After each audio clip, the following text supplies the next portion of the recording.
Imagine if the zodiac, as you currently understand it, is actually a distorted form of an age-old biblical star chart, one that reveals the entire narrative of God's plan for redemption.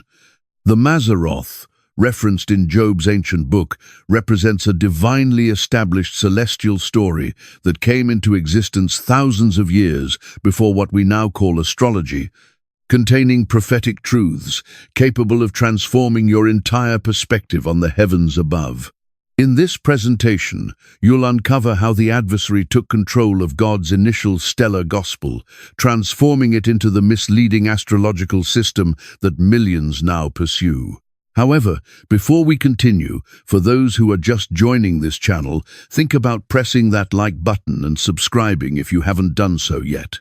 Your engagement allows us to keep creating these thoroughly researched videos for your learning, enjoyment, or leisure time. Additionally, share with us your viewing location and current time. We're establishing a worldwide community right here. So, with no more delays, shall we get started? The proclamation of the heavens, an opening to the Mazzaroth. Gaze upward on an evening when the sky is clear.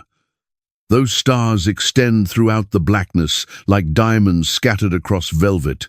They've existed there from the very start, quiet observers of every chapter in human history. Yet what if they're sharing a narrative all their own? The world of antiquity possessed knowledge we've since lost. Those ancient observers looked skyward and perceived far more than scattered points of light. They witnessed a story inscribed in flame upon the canvas of night. This wasn't the corrupted fortune predicting that emerged in later times. This represented something more ancient, something that was bestowed. The term Mazzaroth shows up in what stands as the most ancient written text. Job received it, spoken through God's own voice. The term holds significance. In the Hebrew tongue, it references the star groupings or the zodiacal signs. Yet remove the layers of centuries-long misappropriation. Remove the horoscope columns and fortune-telling predictions. What you find underneath is remarkable. God positioned these luminous bodies in the celestial realm with intention. The book of Genesis informs us he established them there as signs, for seasons, and to mark days along with years. Signs. That Hebrew term is ot. Beyond simply tracking time's passage, these heavenly objects received their design to convey messages. They were created to communicate truth to us. These stars never received their purpose for predicting fortunes. That perversion arrived later, after humanity corrupted a divine present into an instrument of control. The initial message bore no connection to forecasting your romantic encounters on a particular weekday. The communication was far greater, more encompassing, more timeless. Envision the evening sky as an enormous scroll. Every constellation creates a chapter. Every star fulfills its role in a drama that continues to unfold. This story opens with a commitment. It progresses through struggle. It concludes in victory.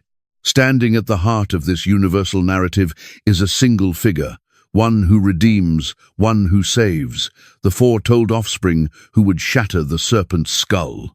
This represents the Mazzaroth, a heavenly gospel inscribed before any human hand ever pressed stylus into clay. Before the giving of the law to Moses, before Abraham's departure, before flood waters withdrew, this story already existed there, rotating quietly overhead. Civilizations throughout the ancient world possessed strikingly parallel stories about the constellations. The Egyptians possessed this knowledge. The Babylonians possessed it. Faraway cultures divided by vast oceans somehow preserved this same heavenly narrative. This suggests one common wellspring, a singular starting point predating humanity's dispersal throughout the earth. Paul the Apostle recorded that the heavens proclaim God's magnificence to every nation. He referenced an age-old psalm, stating their voice extends throughout all the earth, their words reaching the world's farthest corners. This went beyond metaphor. The communication genuinely reached all places, crossing barriers of language and culture. During creation's first day, when God brought forth light, he divided it from the darkness. During the fourth day, he positioned lights within the heavens, placing the sun to govern daylight hours, the moon to oversee the nighttime, and the stars, numberless stars, each one set with exactness, each one bearing purpose. These weren't last-minute additions. The Creator didn't distribute them haphazardly like grains of salt scattered on a surface. Every positioning held importance. Every cluster carried significance. Those ancient populations grasped this. They gazed upward and interpreted the narrative inscribed across the sky. Contemporary astronomy has abandoned this viewpoint. We catalogue stellar objects by numerical designation. We calculate their distance using light-year measurements. We examine their elemental makeup, all worthwhile information, yet we've forgotten to question what meaning they hold. The Mazzaroth calls us to recollect. Join us on an exploration through the heavens. Travel along the ancient pathways among stars. Witness what those before us witnessed. Comprehend what they comprehended. The narrative awaiting above may well be the most ancient story ever communicated. And still, it addresses our current moment with striking relevance. Astrology's corruption has led many to dismiss the stars completely. However, that's comparable to discarding a valuable letter simply because somebody once falsified your name. The initial communication still holds value. Truth continues to shine. This isn't about consulting your daily horoscope. This concerns understanding the mind of the Almighty. He composed in fire. He composed before ink came into existence. He inscribed a message of love to all humanity in the sole language capable of reaching every tribe, every tongue, every people group. Our journey commences now. Direct your gaze upward. The heavens are making a proclamation. The question becomes whether we remain willing to listen. The initial gospel, celestial prophecy within Job's book. Job existed before the time of Moses, before the Exodus event, before the law's delivery upon smoke-covered mountaintops. His narrative takes place in humanity's earliest historical period, when memories of creation remained vivid and undimmed. The book carrying his name is ancient beyond calculation. Scholars continue debating its precise age, yet linguistic clues point toward an origin that predates the majority of biblical writings. The Hebrew language employed in Job differs from writings that came later. It preserves archaic structures and terminology found in no other place. This book breathes the atmosphere of that ancient world. Within chapter 38, God speaks out of the whirlwind. He poses a sequence of questions meant to humble human arrogance. "Where were you during my laying of Earth's foundation?" he inquires. "Have you grasped the enormous expanses of the Earth?" Then arrives an intriguing question. "Are you able to bind the Pleiades' chains? Can you unfasten Orion's belt? Can you summon forth the Mazzaroth during its season?" There it appears, that word, Mazzaroth. God himself employs this term while speaking about his creative work. He's not questioning Job about practicing astrology. He's questioning whether Job comprehends the heavenly order, the divine intention behind those revolving lights. Earlier within the book, Job displays astronomical understanding that astonishes contemporary readers. He references the bear, Orion, along with the Pleiades. He speaks about the chambers of the south, potentially referencing southern star groupings invisible from northern positions. How did Job possess this knowledge? His companion, Eliphaz, mentions the secret assembly of God. Bildad references ancient wisdom handed down from ancestors. Job's book reveals a culture immersed in celestial understanding. This wasn't primitive observation of the sky. This represented sophisticated comprehension of universal order and divine intention. The cluster called Pleiades shows up repeatedly in ancient writings. 7 sisters, although most observers see merely 6 without optical aid. The Japanese named them Subaru. The Greeks wove intricate myths surrounding them, yet Job understood them as something different, a connected cluster, chains binding them as one. Contemporary astronomy validates this. The Pleiades remain gravitationally connected. They travel through space as a single unit. How did ancient Job possess this knowledge? He couldn't calculate gravitational forces. He possessed no telescopes. Still, he spoke of chains binding them as one. Orion likewise receives particular mention. The powerful hunter strides throughout winter skies, his belt 3 luminous stars in flawless alignment. Job questions if anyone can loosen those bands. Once more, modern science uncovers something extraordinary. The stars forming Orion's belt aren't gravitationally connected. They seem aligned from our vantage point, yet exist at vastly different distances. They're loose in a manner of speaking. Job somehow comprehended this. This astronomical accuracy in the most ancient biblical book points towards something profound. Job inherited understanding from an earlier source. He didn't create these ideas, he received them. Where did this understanding come from? The text provides clues. Job lived throughout the patriarchal era.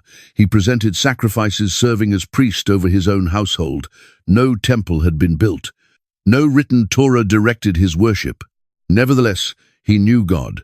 He grasped divine order. He discussed things that wouldn't receive written form for centuries. Certain scholars propose Job resided in the land of Uz, potentially in the Edom region, south and east of what would later become Canaan.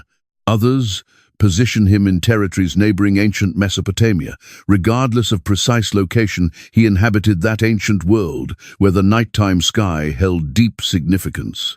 The Mazzaroth knowledge Job possessed didn't originate from Babylon.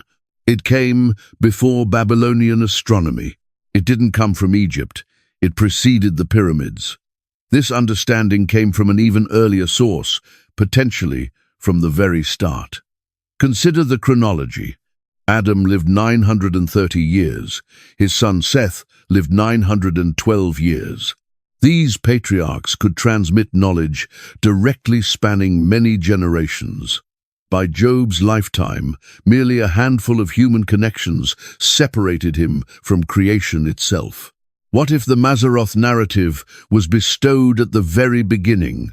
What if God revealed to Adam the meaning inscribed among the stars?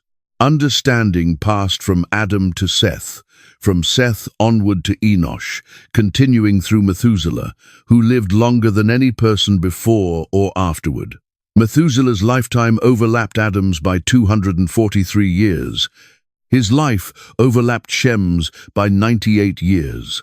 Shem lived into Abraham's generation. The transmission chain was brief. The potential for precise preservation was substantial. Job stood within that stream of ancient understanding. When he discussed the Mazzaroth, he discussed something more ancient than nations, more ancient than written language, as ancient as the stars themselves. God's question to Job carries significance beyond mere astronomical interest. Can you summon the Mazzaroth in its season? This isn't simply about star groupings appearing at particular yearly times. This concerns divine timing, designated seasons, the progression of a predetermined plan inscribed in the heavens before humanity required it inscribed anywhere else. Job couldn't summon forth the Mazzaroth. Only God could accomplish that. Only the Creator could establish both the communication and its timing. However, Job could interpret it. He could comprehend it. He could transmit it to the following generation. Job's book provides us our initial biblical glimpse of this celestial gospel. The most ancient text points toward the most ancient communication. Before ink existed, there was starlight. Before parchment existed, there was the dark velvet of space. The heavens were proclaiming something. Job heard that proclamation, a timepiece in the sky, the purpose of sun, moon, and stars. Genesis opens with darkness covering the deep. Then God spoke, "Let light exist." Light came first, light before the bearers of light. This puzzles those who read casually. How can light exist before the sun? The text addresses this by separating light's creation itself from the creation of light containers. Photons preceded their designated vessels. On day 4, God declared, "Let lights exist in the expanse of the sky."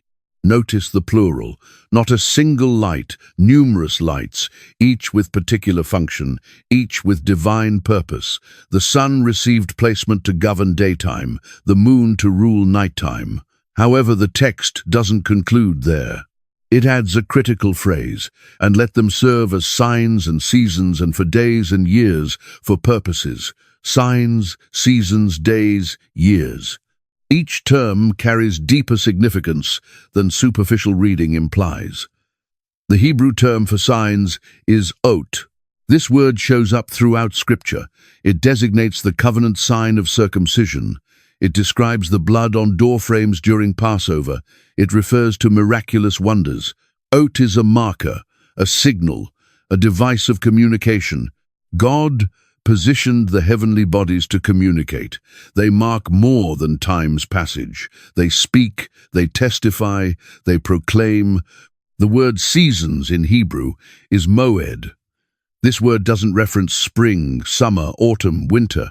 Moedim references appointed times, festivals, holy assemblies, divine appointments marked on heaven's calendar.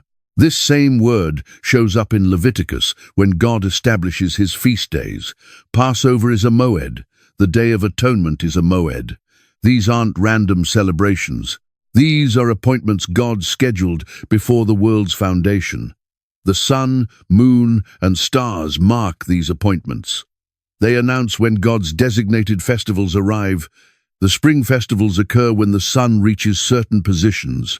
The autumn festivals align with astronomical occurrences.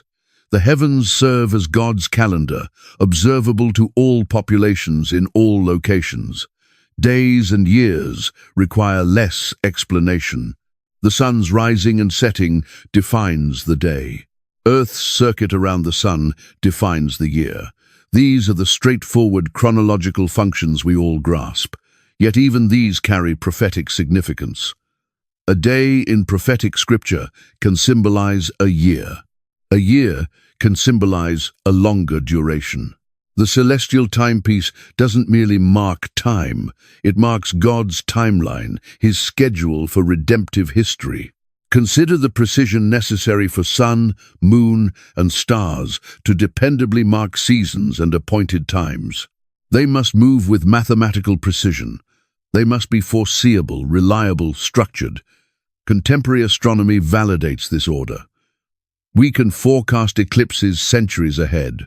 We can compute planetary positions thousands of years into the past or future. The heavenly mechanics function with clockwork exactness because the Creator designed them in that manner. Ancient populations grasped this perhaps more thoroughly than we do. Without electric illumination, they lived beneath the stars nightly. They observed the moon wax and wane. They noted the sun's shifting position throughout the seasons. They recorded which stars showed up in which months. This wasn't simple curiosity. Their farming cycles depended on interpreting the heavens accurately. Plant prematurely and frost destroys the crop. Plant belatedly and harvest fails. The stars provided guidance. The moon phases provided information. The sun's position indicated when to take action. However, beyond agriculture, the heavens communicated something else, something spiritual, something eternal. The constellation Virgo ascends in spring when fresh life emerges. The constellation Leo dominates summer skies when the sun achieves maximum intensity. Scorpio shows up in autumn as the season of dying commences. Aquarius marks winter when water descends from heaven as snow and rain. These aren't chance associations. The celestial narrative progresses through the year in purposeful sequence. Each constellation shows up in its designated season. Each one progresses the story inscribed in the stars. The moon fulfills its own particular role. It doesn't produce light, It reflects the sun's magnificence.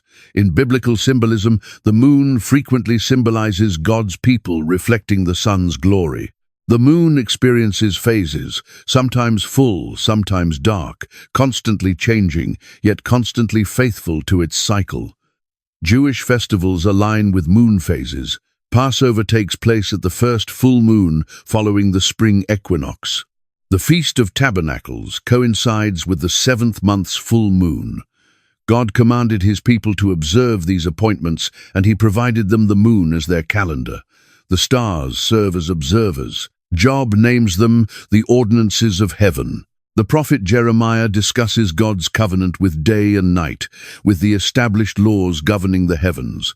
These laws don't alter. They can't be violated. They stand as testimony to the Creator's faithfulness. When God promised Abraham descendants as countless as the stars, he accomplished more than making a numerical comparison. He connected Abraham's offspring to the celestial testimony. Look upward, Abraham. Count the stars, if that's possible. Your offspring will carry the communication those stars proclaim. The wise men followed a star to locate the newborn king. This wasn't astrology. This was interpreting the signs God positioned in heaven. The wise men grasped that something significant was marked in the sky. They journeyed far following the celestial announcement of the appointed time. Jesus himself discussed signs in the heavens preceding his return. The sun would grow dark. The moon would not emit its light. Stars would fall from the sky. These cosmic disturbances signal the age's end. The heavens proclaim not merely the story's beginning, but likewise its conclusion. The sun, moon, and stars form a divine system of communication. They speak to all nations at once. No translation required. No language barrier exists. The sky appears the same whether observed from ancient Mesopotamia or contemporary Manhattan. God positioned this system in the sky on day 4. Before humanity showed up on day 6, the communication was already overhead. The timepiece was established, the signs were arranged, the appointed times were designated. All that remained was for humanity to look upward and comprehend. The original 48, mapping the ancient stellar narrative. Before Greece achieved power, before Rome constructed its empire, before the great civilizations we study in history texts, there existed a complete heavenly map. 48 constellations, not the 88 recognized presently, the original 48. These aren't Greek creations. The Greeks inherited them. They renamed them. They attached their mythology to them, yet they didn't originate them. Evidence for this assertion appears in numerous ancient sources. The Egyptians possessed knowledge of these constellations. The Babylonians documented them. The Chinese had corresponding systems. The Indian subcontinent preserved comparable patterns. Cultures divided by enormous distances somehow possessed the same fundamental star groupings. This points toward a common origin, a solitary source predating the dispersal of peoples, a time when humanity still possessed one language, one culture, one comprehension of the heavens. The Bible discusses this time. Following the flood, all humanity descended from Noah's 3 sons. They settled in the plain of Shinar. They spoke one language. They shared knowledge. They preserved memories of the world before the deluge. When God confused their languages at Babel, peoples scattered. They carried portions of the original understanding with them. The celestial story fragmented into various cultural expressions, yet the core pattern remained identifiable. The original 48 divide into 3 groups. 12 primary constellations form the ecliptic, the path the sun seems to travel through the year. Each of these 12 has 3 accompanying constellations called decans. 12 times 3 equals 36. Add the 12 primary constellations and you get 48. Each decan develops the story communicated by its primary constellation. They provide details. They expand the narrative. They clarify significance that might otherwise stay obscure. Take Virgo as an example. The primary constellation displays a virgin holding a branch in one hand and an ear of grain in the other. The branch symbolizes the promised branch of righteousness. The grain symbolizes the woman's seed. Already we observe messianic themes. Virgo's 3 decans finish the picture. Coma Berenices displays a woman holding a child. Centaurus depicts a two-natured being, both human and beast, preparing a sacrifice. Boetus, the coming one, holds a sickle ready for harvest. These 3 images expand Virgo's communication. A virgin bears a promised child. A sacrifice prepares the way. A harvester comes. This pattern repeats throughout all 12 primary constellations. Each communicates part of the story. Each is developed by 3 decans. Together they form a continuous narrative spanning the complete year. The Greeks corrupted this system. They imposed their myths onto the original significance. Zeus became associated with various constellations. Hercules replaced an earlier figure. Andromeda's story shifted from its original context, yet traces of the original narrative survived. Even Greek myths, stripped of their polytheistic covering, frequently retain core elements, pointing back toward older truths. The Roman writer Manilius, in his work Astronomica, documented the ancient zodiac system around Christ's time. The Jewish historian Josephus claimed that the children of Seth, Adam's righteous son, first mapped the stars and transmitted this knowledge to their descendants. Ancient Arab traditions preserved star names that predate Islam. Many of these names carry Hebrew or Semitic roots. They discuss concepts located in biblical texts. The star Fomalhaut means the fish's mouth. Algol means the demon's head. These aren't Arabic creations. They're ancient designations preserved in the Arabic language. The zodiac we recognize today runs from Aries to Pisces. However, this may not be the original order. Evidence suggests the ancient zodiac commenced with Virgo and concluded with Leo. This arrangement communicates a more unified story, commencing with the Virgin's promised seed and concluding with the lion's final victory. When you arrange the constellations in this order, they form 3 distinct volumes or acts of a cosmic drama. Volume 1, from Virgo to Sagittarius, communicates the coming Redeemer. The Virgin bears a child. The scales weigh redemption's price. The scorpion threatens, yet is crushed. The archer aims his arrow at the enemy's heart. Volume 2, from Capricorn to Gemini, displays the redeemed and their journey. The sea-goat rises from death to life. The water-bearer pours out blessing. The fish struggle, bound together. The ram leads his flock. The bull displays power. The twins show union. Volume 3, from Cancer to Leo, depicts the consummation. The crab holds its prey securely. The lion conquers and reigns supreme. The story reaches its climax and conclusion. Each volume contains 4 primary constellations. Each primary constellation has 3 decans. 4 times 3 times 3 equals 36 supporting images plus 12 primary ones, 48 total. This mathematical precision suggests design. This isn't random grouping of stars.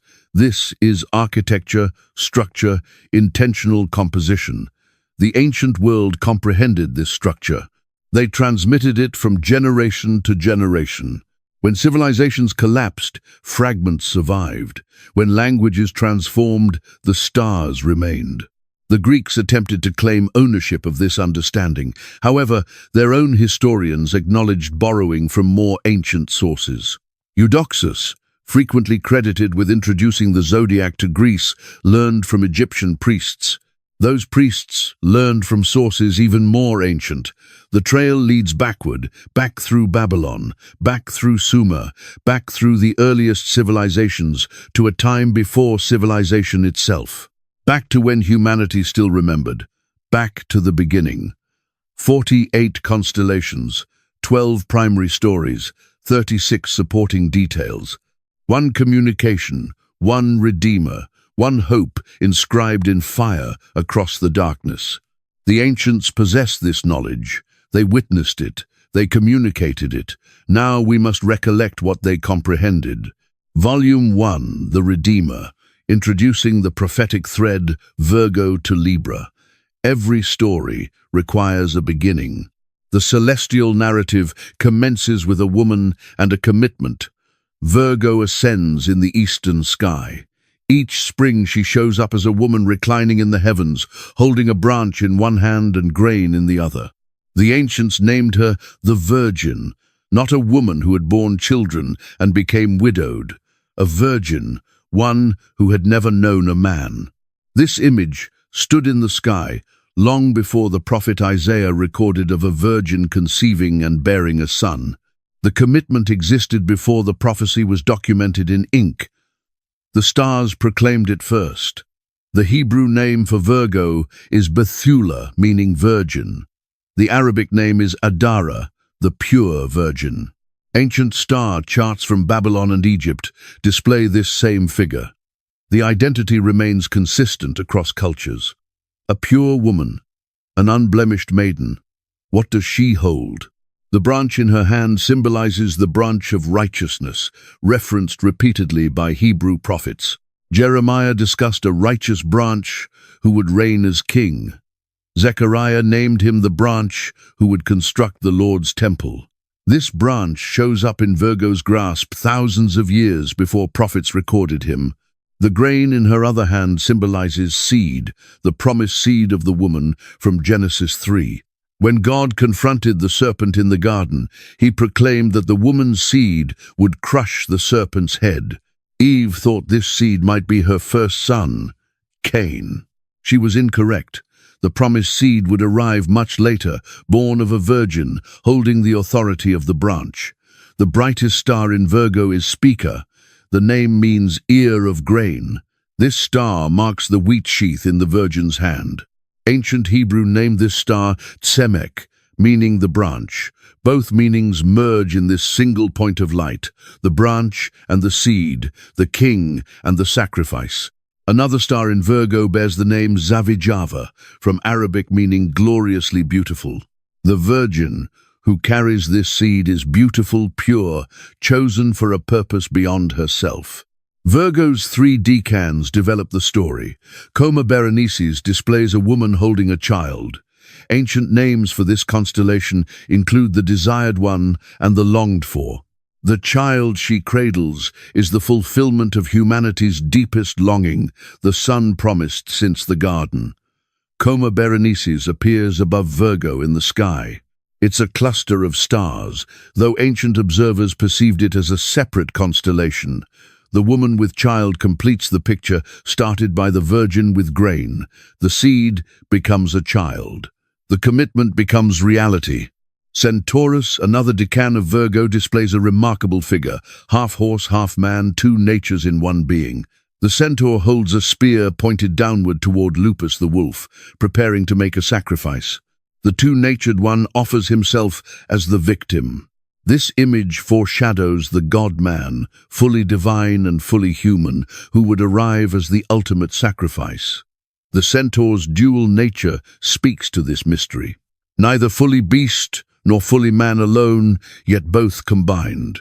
Neither fully divine nor fully human alone, yet both united in one person. Botes, the 3rd decan, marches behind Virgo. He's named the Coming One. He holds a sickle in his hand. His name in Hebrew is Bo, meaning the Coming One. He symbolizes the harvest that follows the planting of the seed. The sickle he carries speaks of judgment and gathering. The harvest separates wheat from chaff. The Coming One will divide the righteous from the wicked. He comes not merely to save, but to judge. The brightest star in Boötis is Arcturus, meaning he comes. This massive star, one of the brightest in our night sky, announces the arrival of the Promised One. Job referenced Arcturus by name when God questioned him. The Coming One was already marked in Job's ancient sky. From Virgo, the path leads to Libra. The Virgin and her seed give way to the scales of justice. Here, the narrative shifts from commitment to price. Libra displays a set of scales, balanced and ready to measure. Something must be weighed. Some transaction must take place. The virgin seed has been promised, yet that seed comes with a cost. In Libra, we observe redemption's price. One scale pan hangs lower than the other. In ancient depictions, the cost outweighs everything else. No human currency can balance these scales. Only one price suffices. The Hebrew name for Libra is mozanaim, simply meaning the scales or weighing. The scales of divine justice, the measurement of sin's debt, the calculation of redemption's cost. The brightest star in Libra's lower scale is Zuban el-Ganubi, meaning the price which is deficient or the purchase. Someone must pay. Something must be bought back. Humanity sold itself into bondage in the garden. Now the scales weigh the price of buying back what was lost. The upper scale contains the star Zuban el-Shamali, meaning the price which covers. One scale displays deficiency, the other displays covering. The debt is measured, the payment is applied. The accounts balance through one sufficient sacrifice. Libra bridges Virgo and Scorpio. The virgin seed must face the scales before confronting the serpent. The price must be determined before the enemy can be defeated. The pattern follows logic and order. Promise, price, then victory. This is Volume 1's beginning. The prophetic thread starts here. A virgin, a seed, a branch, a child, a sacrifice, a coming one, scales of justice, a price determined. The story has launched. The Redeemer enters the scene. All that follows builds on this foundation. The heavens proclaim this communication in their silent speech. No sound reaches human ears. Yet the testimony thunders across the void. Look upward at Virgo ascending in spring. Observe the pattern established before nations formed, before prophets spoke, before scriptures were recorded. The stars already communicated the story. They await us to remember. The commitment of the seed, Virgo, Coma, and Centaurus. The constellation Virgo extends across nearly 45 degrees of off sky. She is the second largest constellation in the heavens. Her prominence matches her importance. She commences the story. She opens Volume 1. Everything flows from her. Look at her position. She reclines in the sky as if at rest, yet her posture suggests she's waiting. One hand reaches upward, grasping a branch. The other hand holds downward toward earth, clutching grain. Between heaven and earth she mediates. She connects the divine commitment with earthly fulfillment. The branch she holds comes from Jesse's root. Isaiah witnessed this branch carrying the Spirit of the Lord. Jeremiah proclaimed this branch would execute justice in the land. Zechariah named this branch by name, the Lord our righteousness. The Virgin holds this future in her grasp. The grain symbolizes life. Wheat must fall into the ground and perish before it can bear fruit. Jesus spoke these words about himself before his passion. The grain of wheat that dies produces many seeds. The Virgin holds the seed that will fall into death's soil. Spica, her brightest star, marks this wheat sheath. Ancient Egypt named Spica the seed-bearer. The Babylonians marked it as significant in their astronomical tablets. The Greeks associated it with harvest and agriculture.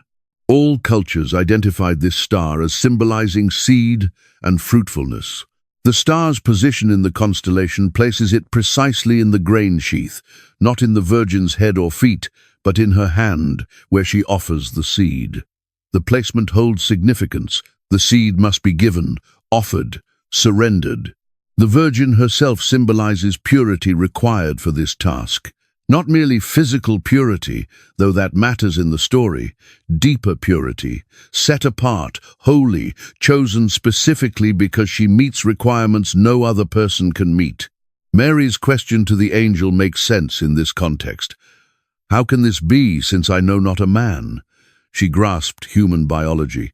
She understood the impossibility. The angel's answer pointed her toward the stars she'd observed all her life. The Holy Spirit would accomplish what the constellations had proclaimed for millennia. Above Virgo shines Coma Berenices. This cluster caused confusion in later centuries. Some astronomers thought it didn't belong as a separate constellation. They attempted to absorb it into Virgo or Leo, yet ancient star charts consistently display it as distinct, a woman nursing an infant, a mother with child, the desired one finally in human arms. The Hebrew name for this constellation is Coma, meaning the desired. Haggai, the prophet, discussed the desire of all nations who would come. The desired one whom every human heart unknowingly seeks, the fulfillment of humanity's deepest longing. Here he rests in his mother's arms. Coma Berenices contains no bright stars visible to the naked eye, yet ancient observers counted it crucial to the story. The image mattered more than brightness, a woman holding the promised seed child. The virgin's grain has germinated, the branch has sprouted, the prophecy becomes flesh. This cluster sits high above Virgo, as if the crowned woman rises from the virgin below. The virgin holds potential, the crowned woman holds reality. Between them lies the journey from commitment to fulfillment. Below and to the east of Virgo stands Centaurus, the two-natured being, half human, half beast. This image disturbs contemporary sensibilities. We want clean categories, pure types. However, this centaur embodies a truth that can't be expressed with human form alone. The ancient name for this constellation comes from Greek, meaning pierced or thrust through, yet the concept predates Greece.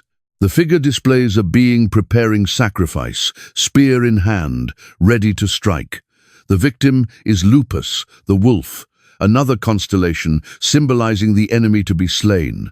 Centaurus teaches us about the Redeemer's nature, fully divine, fully human, not half and half, not a mixture, both natures fully present in one person. The centaur's dual form illustrates what human language struggles to express. The brightest stars in Centaurus are Alpha Centauri and Beta Centauri. Alpha Centauri is actually our Sun's nearest stellar neighbor, though invisible from most northern latitudes. It symbolizes the near one, the one who came close, the distant god who became neighbor to humanity. Beta Centauri bears the name Agena, meaning the coming one.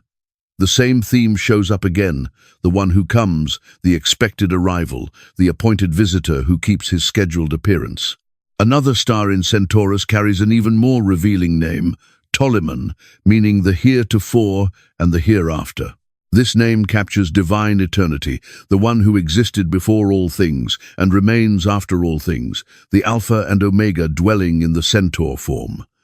The centaur's posture holds significance. He kneels on two legs, while his other two legs stand. He's caught between two positions, standing and kneeling, reigning and serving, divine and human. The awkward position perfectly captures the incarnation's tension. His spear points at Lupus. The wolf must experience the thrust of justice. The enemy faces the two-natured warrior.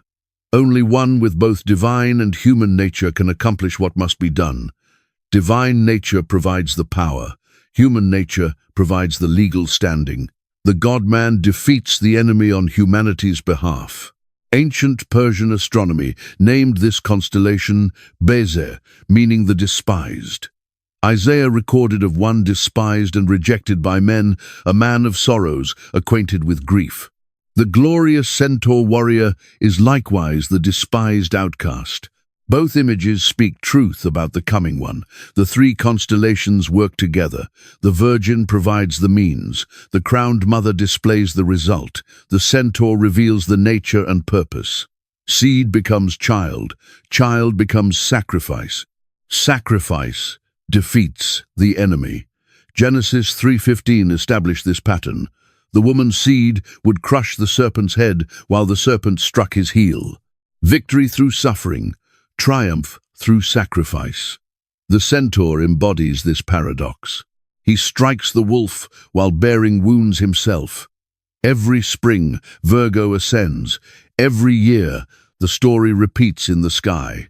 The virgin brings the seed. The mother cradles the child. The warrior prepares the sacrifice. The pattern established before human memory still proclaims itself overhead. This is the commitment of the seed, not abstract theology, not philosophical speculation. A virgin, a child, a two-natured warrior, all inscribed in fire across the void before prophets spoke it, before scribes documented it, before apostles proclaimed it.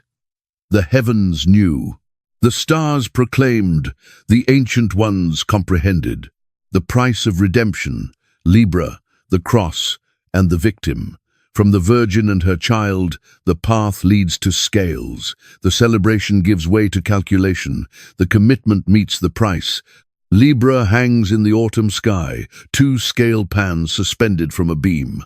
Ancient cultures universally identify this image as weighing or measuring. Justice requires accurate scales. Redemption demands precise accounting. The constellation shows up between Virgo and Scorpio. After the seed is promised, and before the enemy is defeated, the price must be determined. No victory comes free. Someone must pay. Something must balance the debt. In ancient Babylon, this constellation symbolized a measuring device. Egypt perceived it as scales of justice. The Arabs named it al-Zubana, meaning the purchase. Different cultures, same basic comprehension. Something is being weighed to determine a purchase price. The Hebrew name Mozanaim simply means the scales. No elaborate interpretation required. The image speaks for itself. The scales of divine justice that measure human sin against divine righteousness. The measurement finds us lacking. The debt exceeds our ability to pay. Two stars dominate Libra. Zuben el-Genubi marks the southern scale. The name means the price, which is deficient or the purchase. This scale measures what we owe, the debt, the obligation, the amount due, the accounting of sin across all humanity through all ages. The sum staggers comprehension. Zuben-e-Shamali marks the northern scale. The name means the price which covers. Here sits the payment, the covering, the sufficient sacrifice. One scale displays the deficit, the other displays the supply. The balance point reveals the transaction of all eternity. In older star charts, one scale hangs lower than the other. The weight tips the balance. The price weighs more than anything else in creation. Nothing in the universe holds equal value to what must be paid for human redemption. Ancient astrologers corrupted this image. They made Libra about weighing human deeds, good works versus bad works, human merit versus human failure. However, that's not the original significance. This isn't about measuring human achievement. This is about measuring redemption's price itself. The three decans of Libra complete the picture. Each one displays a different aspect of the payment required. Crux, the Southern Cross, hangs below Libra in southern skies. Northern observers cannot perceive this constellation. It remains hidden below their horizon. However, for those in southern latitudes, the cross shines brilliantly. The ancient name for this constellation shows up in various forms across cultures, yet the cross shape remained consistent. Four bright stars form the distinctive pattern, a vertical beam intersecting a horizontal beam, the instrument of execution, the altar of sacrifice. The brightest star in Crux is Acrux, marking the foot of the cross. The second brightest is Bicrux at the left arm. These stars guide sailors navigating southern waters. They point toward the south celestial pole, yet more importantly, they point toward the means of redemption. Job referenced the chambers of the south in his ancient discourse. Some scholars believe he referenced these southern constellations invisible from his northern location, yet he possessed knowledge of them. Understanding of the complete celestial picture existed even in his era. The cross stands empty in Crux. No figure hangs there. The constellation displays the instrument, not the victim. Yet the stars proclaim the method before the event takes place. The pattern of redemption established in the sky awaits history to fulfill it. The second decan is Lupus, the wolf. This victim constellation shows up near the centaur's spear. The wolf symbolizes the enemy, the prey about to be slain, the sacrifice that must be made. However, Lupus carries double significance. In ancient comprehension, the wolf likewise symbolized the lamb. One Hebrew word encompasses both ideas. The enemy must be dealt with, yet the method involves a lamb, the Lamb of God who takes away the sin of the world. Lupus lies dying in the sky. The centaur has struck. The wolf lamb has received its wound. The sacrifice is in progress. The victim has been chosen and accepted. Ancient Arabian star names within Lupus discuss punishment and sacrifice. One star means the victim. Another means the offering. The constellation's position near the centaur's weapon makes the significance clear. Something must experience the thrust of justice. The third decan is Corona Borealis, the northern crown. This circle of stars forms a diadem in the northern sky. A crown awaits, a kingdom promised, a reign to be established. However, this crown connects to the scales and the cross. The path to the crown runs through the sacrifice. Exaltation follows humiliation. Glory comes after suffering. The crown shows up in the sky near Libra because the price once paid leads to coronation. The brightest star in Corona Borealis is Alphecca, meaning the broken one or the separated one. The crown belongs to one who is broken, one who was separated from life itself. Through breaking comes wholeness. Through separation comes reunion. Hebrews chapter 12 discusses Jesus, who for the joy set before him endured the cross, despising its shame, and sat down at the right hand of God's throne. The cross led to the crown. The scales measured the price. The cross provided the means. The victim underwent the necessary sacrifice. The crown awaits the faithful completion. These three decans surround Libra with the complete picture. The scales determine what must be paid. The cross displays how payment will be made. The victim undergoes the necessary sacrifice. The crown awaits the faithful completion. Ancient peoples perceived this pattern long before Calvary's Hill. They comprehended that redemption required a specific price, paid in a specific way, leading to a specific result. The scales, the cross, the victim, and the crown. All four elements present in the autumn sky.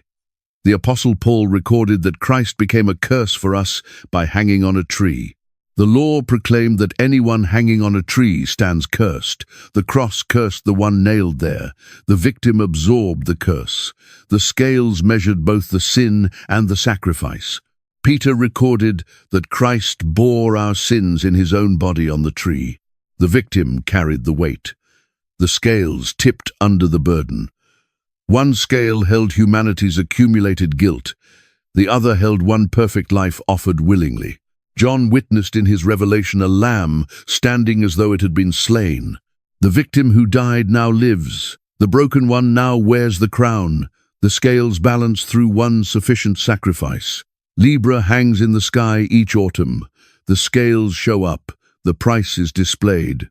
The transaction completed on a hill far away was announced in the heavens from the beginning.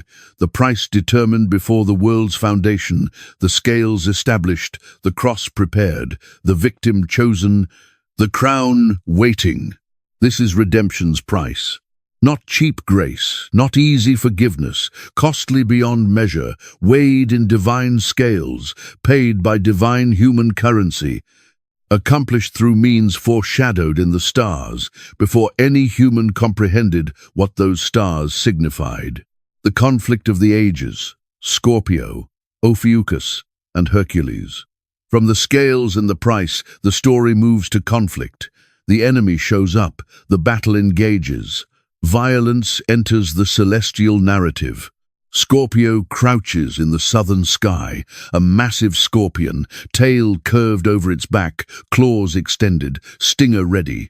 Ancient cultures across the world identify this constellation as a scorpion or similar threatening creature.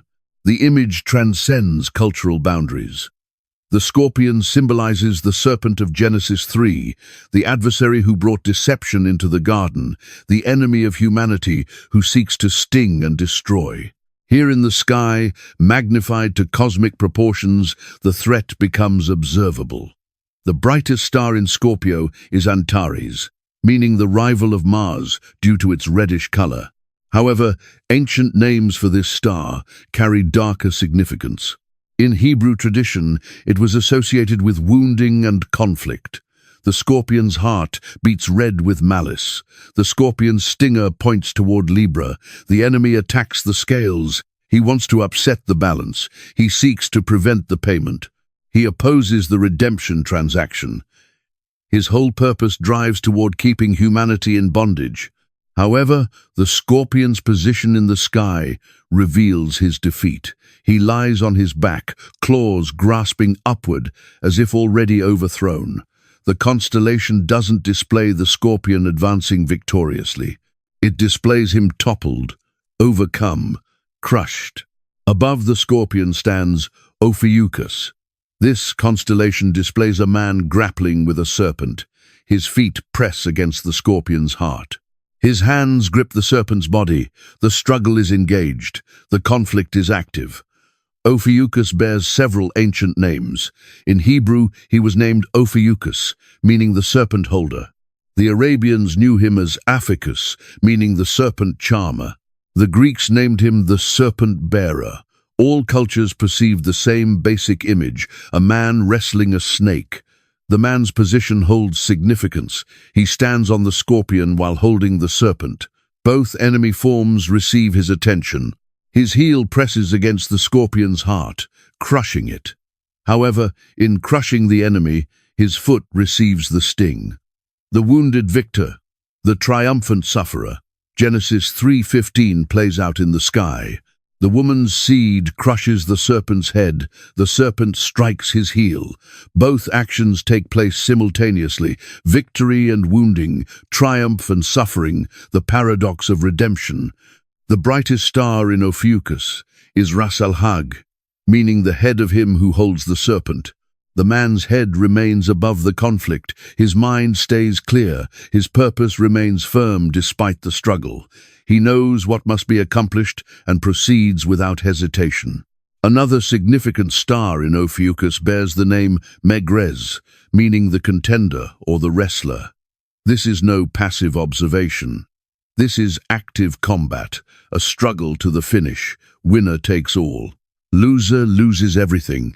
The serpent in Ophiuchus's grasp is actually another constellation, Serpens. This snake wraps around the serpent holder in two parts, divided by his body. Serpens caput forms the head, Serpens cauda forms the tail. The man stands between them, separating what was once unified. The serpent reaches toward Corona Borealis, the crown. The enemy wants the crown. He seeks the throne. He desires worship and authority. His reach extends toward what belongs to another, yet the serpent holder prevents his grasping. The man blocks the serpent's path to the crown. Below Ophiuchus, striding across the northern sky, comes Hercules, the strong man, the mighty warrior, the one with power to accomplish what must be accomplished. Greek mythology attached elaborate stories to Hercules. They made him a demigod performing 12 labors. However, the constellation predates Greece. The original figure symbolized the branch, the mighty one, the conquering hero promised from the beginning. Hercules shows up in an unusual position. He kneels on one knee. His foot crushes the head of Draco, another serpent constellation. His raised hand holds a club. His other hand grasps a branch, or possibly the skin of a lion. Victory is certain, yet the posture suggests humility. The kneeling position confused later interpreters. Why would the mighty one kneel? Shouldn't he stand triumphant? However, the posture captures both aspects of the Redeemer, strong enough to crush serpents, humble enough to kneel, power combined with submission. The brightest star in Hercules is Ras al-Gathi, meaning the head of him who kneels. Again, the head receives emphasis. The mind remains clear. The purpose stays firm. Kneeling doesn't indicate defeat. It signifies power held under control, authority combined with strength. Within Hercules, there's another star that carries the name Kornophoros, which translates to the one who bears the branch, or the one who carries the club. This double significance links back to earlier symbolism. the branch representing righteousness, and the weapon used against the adversary. These two interpretations come together in the image of the warrior on his knees. The foot of Hercules presses down upon the head of Draco. This serpentine dragon weaves its way between the two celestial poles. It's ancient, deeply rooted, appearing almost eternal, yet the warrior's heel grinds into its skull. The foe that seems everlasting meets everlasting defeat. The trio of constellations positioned near Scorpio weave together one unified narrative. The scorpion embodies the adversary's menace. Ophiuchus reveals the wrestling match and the wounding that comes with it. Hercules demonstrates the final victory. Starting with the initial confrontation, moving through the agonizing combat, and arriving at the conclusive triumph, the sequence reveals itself. People in ancient times who observed these star patterns grasped the concept of spiritual combat. They understood that a hostile force stood opposed to humanity's salvation. They recognized that overcoming this adversary would demand both hardship and offering. They comprehended that victory would arrive through someone powerful enough to crush serpents, yet humble enough to kneel. Paul penned words about how Jesus stripped powers and authorities of their weapons, making a public display of them, conquering them by means of the cross. The struggle outlined in the 6th chapter of Ephesians was painted across the heavens long before Paul put pen to paper. The enemy's downfall, achieved through the cross, was inscribed in the stars before that cross ever stood.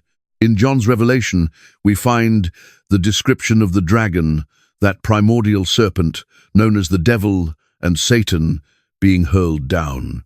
The one who accuses the brothers and sisters, cast out. The adversary's final defeat made absolute. Scorpio, Ophiuchus, and Hercules proclaim this conclusion from the very start.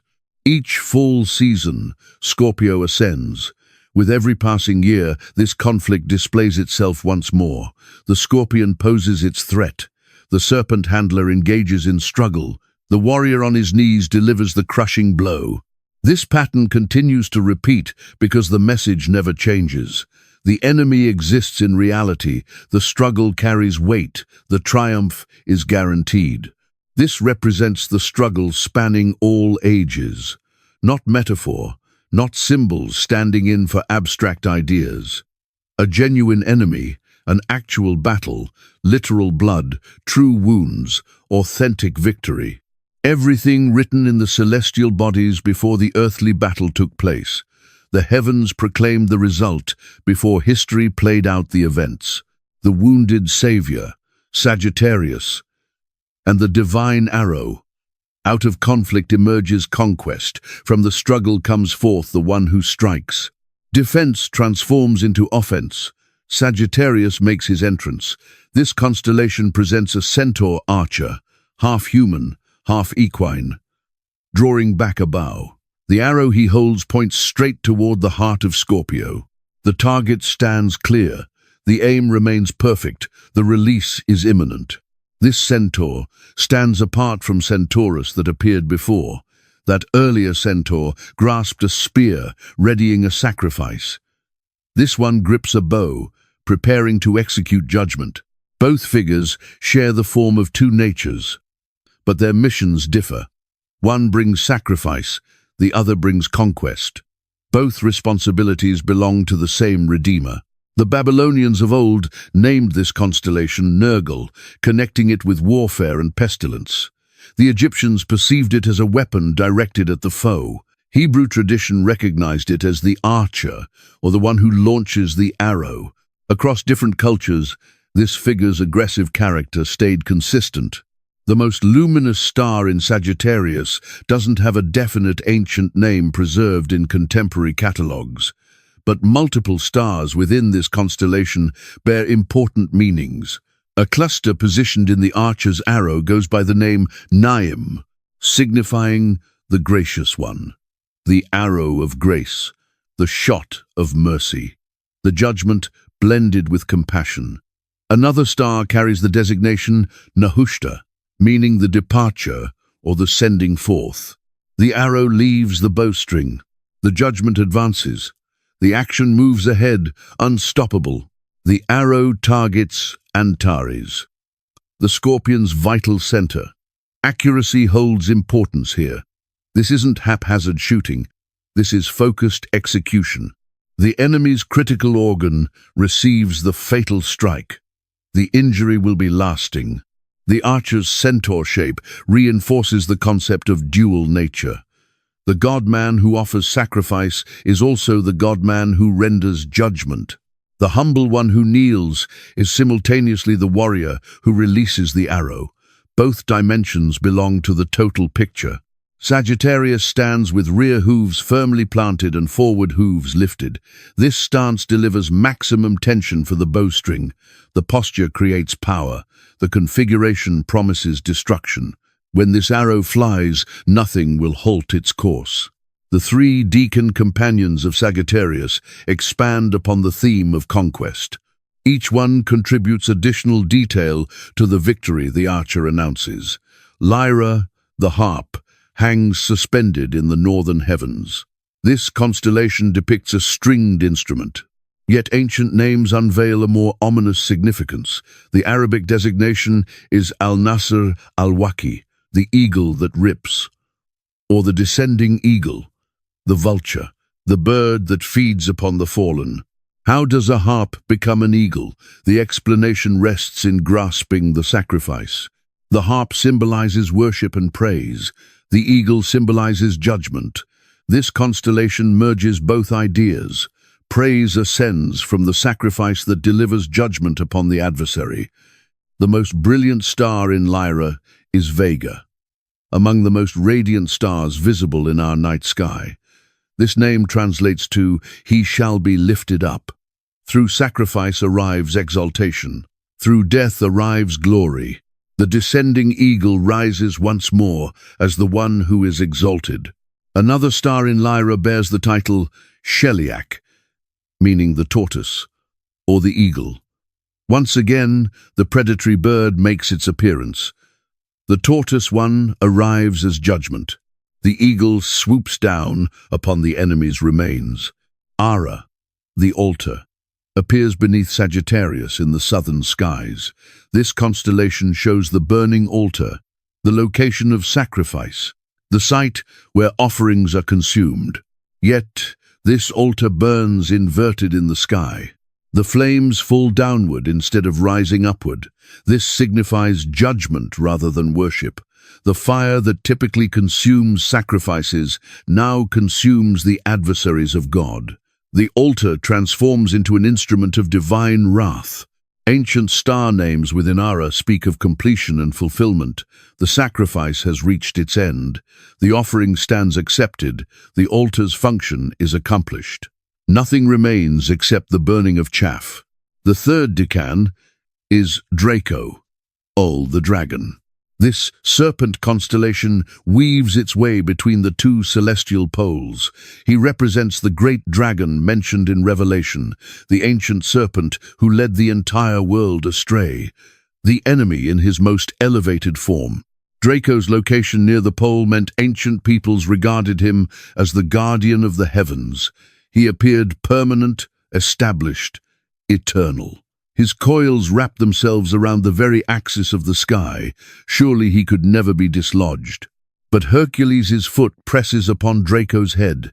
The kneeling warrior crushes the cosmic serpent. The seemingly everlasting enemy encounters terminal destruction. His position near the pole offers him no protection. His ancient establishment provides him no salvation. The brightest star in Draco is Thuban. 4,000 years in the past, because of Earth's axial precession, Thuban functioned as the pole star. Ancient peoples observed the dragon's eye as the central point around which all the heavens rotated. The enemy seemed to govern the cosmos. But precession shifted the pole. Thuban forfeited its position. The dragon's centrality proved temporary. Time exposed his defeat. The heavens themselves bore witness against his claim to permanence. Another star in Draco goes by the name Rastaban, meaning the serpent's head. This identifies the target. The arrow aims here, the foot crushes here. The enemy's head must be destroyed. Sagittarius brings all these components together.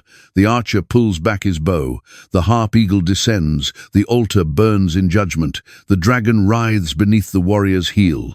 Victory unfolds systematically. Each component contributes to the enemy's complete annihilation. The Apostle John witnessed heaven opening and a white horse appearing. Its rider is called Faithful and True. With justice he judges and wages war. His eyes blaze like fire. From his mouth emerges a sharp sword with which to strike down the nations. He treads the winepress of the fury of God. On his robe and on his thigh appears the name King of Kings and Lord of Lords. This rider is Sagittarius brought to fulfillment, the archer whose arrow never goes astray, the judge whose verdict stands eternal, the warrior whose victory remains permanent. Each winter season, Sagittarius dominates the southern sky. The archer stands prepared. The arrow points with precision. The decans surround him with imagery of victory. The pattern continues to repeat because the message persists. The enemy will face defeat. The arrow will take flight. The judgment will descend. This victory belongs to the pierced Savior, who is simultaneously the conquering King. This is the pierced Savior. Wounded in the conflict, victor in the combat, archer releasing the fatal shot. The one who suffered is the one who conquers. The one who knelt is the one who reigns. The one who died is the one who judges. All these aspects merge in the figure of Sagittarius, the centaur archer, the warrior of two natures, the gracious judge. The conclusion of Volume 1. Volume 2. The Redeemed. The Church and its Trials. Capricorn through Gemini. The narrative shifts. Volume 1 recounted the story of the Redeemer, his arrival, his payment, his struggle, his conquest. Now Volume 2 commences. The attention moves to the redeemed, those purchased through the payment, those rescued by the victor. The Church steps into the narrative. Capricorn ascends in the middle of winter. This constellation puzzles modern observers. A goat possessing a fish tail. What manner of creature is this? The image appears strange until you grasp its significance. The goat signifies sacrifice. Throughout the scriptures, goats function as sin offerings. The scapegoat bore Israel's sins into the wilderness. The blood of the goat of atonement entered the Holy of Holies. Goats symbolize the substitutionary sacrifice necessary for redemption. Yet this goat possesses the tail of a fish. The rear portion transforms from land creature to sea creature. The shape reveals transition, change, movement from one condition to another, death to life, bondage to freedom, sea to land. Ancient Babylonians called this constellation the goat fish. Sumerians identified it even earlier. The image precedes documented civilization. The combination of goat and fish conveyed meaning across various cultures. The Hebrew designation for Capricorn is Gedi, simply meaning the kid or young goat, the sacrificial animal, the one whose blood provides payment for sin. But this kid doesn't remain dead. The fishtail demonstrates resurrection, rising from water, emerging into new life. The brightest stars in Capricorn carry significant names. Deneb al-Gedi means the sacrifice arrives, or the judge of the kid. Both interpretations apply. The sacrifice comes. The judgment descends upon the substitute. The kid carries what others deserve. Another star is named Nashira, meaning bringing good news. The goatfish delivers glad tidings. The sacrifice fulfills its purpose. Death transitions to life. The message spreads outward. Redemption functions. Capricorn's three decan companions elaborate the theme of resurrection and victory. Each one reveals different dimensions of the redeemed life. Sagitta, the arrow, appears as a small constellation in the northern sky. This arrow flies with speed. The Hebrew name is Sham, meaning the destroyer or the appointed one. An arrow possesses one purpose: to strike its target. This arrow represents God's swift judgment upon the enemy. The arrow flies solitary, separated from any bow.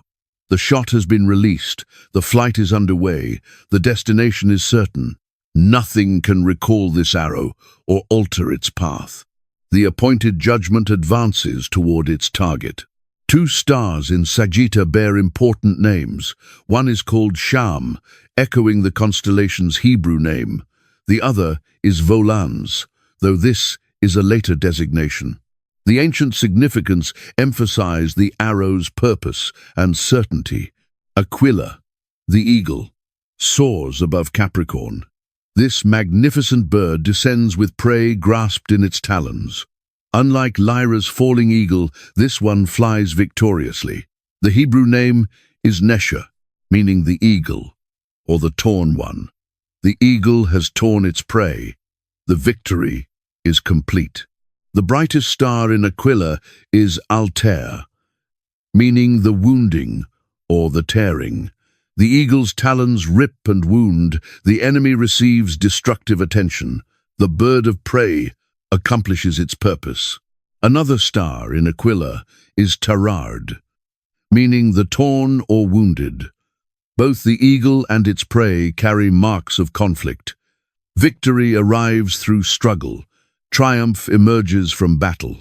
The eagle doesn't prevail without cost. The eagle carries multiple meanings in Scripture. It signifies strength, swiftness, divine protection. God carried the people out of Egypt on eagle's wings. The eagle in Aquila shows the redeemed being carried by divine power, lifted from death, transported to life, borne on mighty wings. Delphinus, the dolphin, completes Capricorn's deacon companions. This small constellation shows a fish leaping from water. The ancient name carries meanings of multiplying or pouring forth, life emerging from death waters, abundance following scarcity. The dolphin represents the redeemed soul rising from the grave of baptism, the old life drowned, the new life emerging, death left behind in the depths, life leaping into light and air. The brightest stars in Delphinus form a distinctive pattern. Ancient Arabs called the constellation Al-Salib, the cross. The shape suggested a cruciform structure. Even the leaping fish connects to the cross. Life through death, resurrection through burial. Capricorn stands as the gateway to Volume 2. The sacrifice is complete. The resurrection takes place. The redeemed emerge. Now their story commences. Their trials, their journey, their ultimate destination. The transition from Volume 1 to Volume 2 marks a shift in perspective. We've witnessed what the Redeemer accomplished. Now we witness what happens to those he redeemed. The payment has been made, the scales balanced, the enemy crushed, the arrow shot. What follows?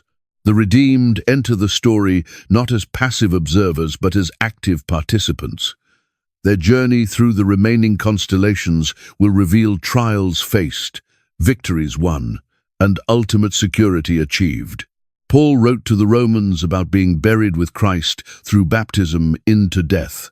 Just as Christ was raised from the dead through the Father's glory, we too might live a new life. Capricorn depicts this transition. The goat dies. The fish lives. The sacrifice transforms into resurrection. Peter wrote that we are a chosen people, a royal priesthood, a holy nation, God's special possession, that we may declare the praises of him who called us out of darkness into his marvelous light. The redeemed have a purpose, a calling, a destiny. Each winter, Capricorn marks the transition. The old year dies, the new year begins. The sacrifice becomes resurrection. The death becomes life. The bondage becomes freedom. The pattern repeats in the sky because the spiritual reality repeats in individual souls. Volume 2 has begun. The redeemed step forward. Their story will take them through water, through binding, through deliverance, through leadership, through authority, through union. From Capricorn to Gemini, the journey unfolds. The church experiences what the Redeemer accomplished. The purchased people walk the path their purchaser prepared. This is Volume 2. The Redeemed. Their story matters because they matter. The Redeemer didn't just save for saving's sake. He saved to create a people, a family, a nation, a breed. The remaining constellations tell their story. The journey begins with a goatfish rising from death waters. Where it leads, the stars will show. Volume 2. The Redeemed. The Church and its Trials. Capricorn to Gemini. The story shifts. Volume 1 told of the Redeemer, his coming, his price, his conflict, his conquest. Now Volume 2 begins. The focus moves to the redeemed, those purchased by the price, those rescued by the victor. The church enters the narrative. Capricorn rises in midwinter. This constellation confuses modern observers. A goat with a fishtail. What kind of creature is this? The image seems bizarre until you understand its meaning. The goat represents sacrifice. Throughout Scripture, goats serve as sin offerings. The scapegoat carried the nation's sins into the wilderness. The goat of atonement's blood entered the Holy of Holies. Goats symbolize the substitutionary sacrifice required for redemption. But this goat has the tail of a fish. The back half transforms from land creature to sea creature. The form shows transition, change, movement from one state to another, death to life, bondage to freedom, sea to land. Ancient Babylonians called this constellation the goatfish. Sumerians recognized it even earlier. The image predates recorded civilization. The combination of goat and fish carried meaning across diverse cultures. The Hebrew name for Capricorn is Gedi, simply meaning the kid or young goat, the sacrificial animal, the one whose blood pays for sin. But this kid doesn't stay dead. The fishtail shows resurrection, rising from water, emerging into new life. The brightest stars in Capricorn carry meaningful names. Deneb al-Gedi means the sacrifice comes, or the judge of the kid. Both meanings apply. The sacrifice arrives. The judgment falls on the substitute. The kid bears what others deserve. Another star is called Nashira, meaning bringing good news. The goatfish brings glad tidings. The sacrifice accomplishes its purpose. Death leads to life. The message spreads. Redemption works. Capricorn's three deacon companions elaborate the theme of resurrection and victory. Each one shows different aspects of the redeemed life. Sagitta, the arrow, appears as a small constellation in the northern sky. This arrow flies swiftly. The Hebrew name is Sham, meaning the destroyer or the appointed one. An arrow has one purpose: to strike its target. This arrow represents divine judgment on the enemy, proceeding swiftly to its mark. The arrow flies alone, separated from any bow. The shot has been released. The flight is in progress. The destination is certain. Nothing can recall this arrow or deflect its path. The appointed judgment proceeds toward its target. Two stars in Sagitta bear significant names. One is called Sham, echoing the constellation's Hebrew name. The other is Volans, though this is a later designation. The ancient meaning emphasized the arrow's purpose and certainty. Aquila, the eagle, soars above Capricorn. This great bird descends with prey in its talons. Unlike Lyra's falling eagle, this one flies victoriously. The Hebrew name is Nesher, meaning the eagle, or the torn one. The eagle has torn its prey. The victory is complete. The brightest star in Aquila is Altair, meaning the wounding, or the tearing. The eagle's talons rip and wound. The enemy receives destructive attention. The bird of prey accomplishes its purpose. Another star in Aquila is Tarared, meaning the torn or wounded. Both the eagle and its prey bear marks of conflict. Victory comes through struggle. Triumph emerges from battle. The eagle doesn't win without cost. The eagle carries multiple meanings in Scripture.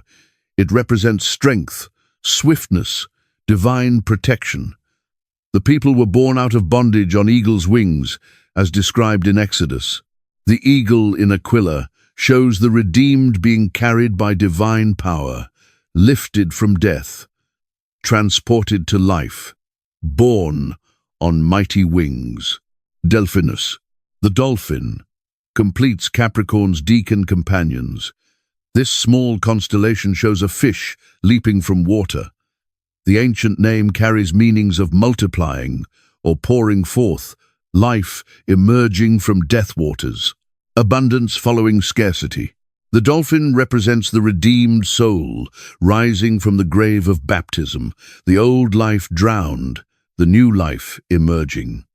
Death left behind in the depths, life leaping into light and air. The brightest stars in Delphinus form a distinctive pattern. Ancient Arabs called the constellation al-Salib, the cross. The shape suggested a cruciform structure. Even the leaping fish connects to the cross, life through death, resurrection through burial.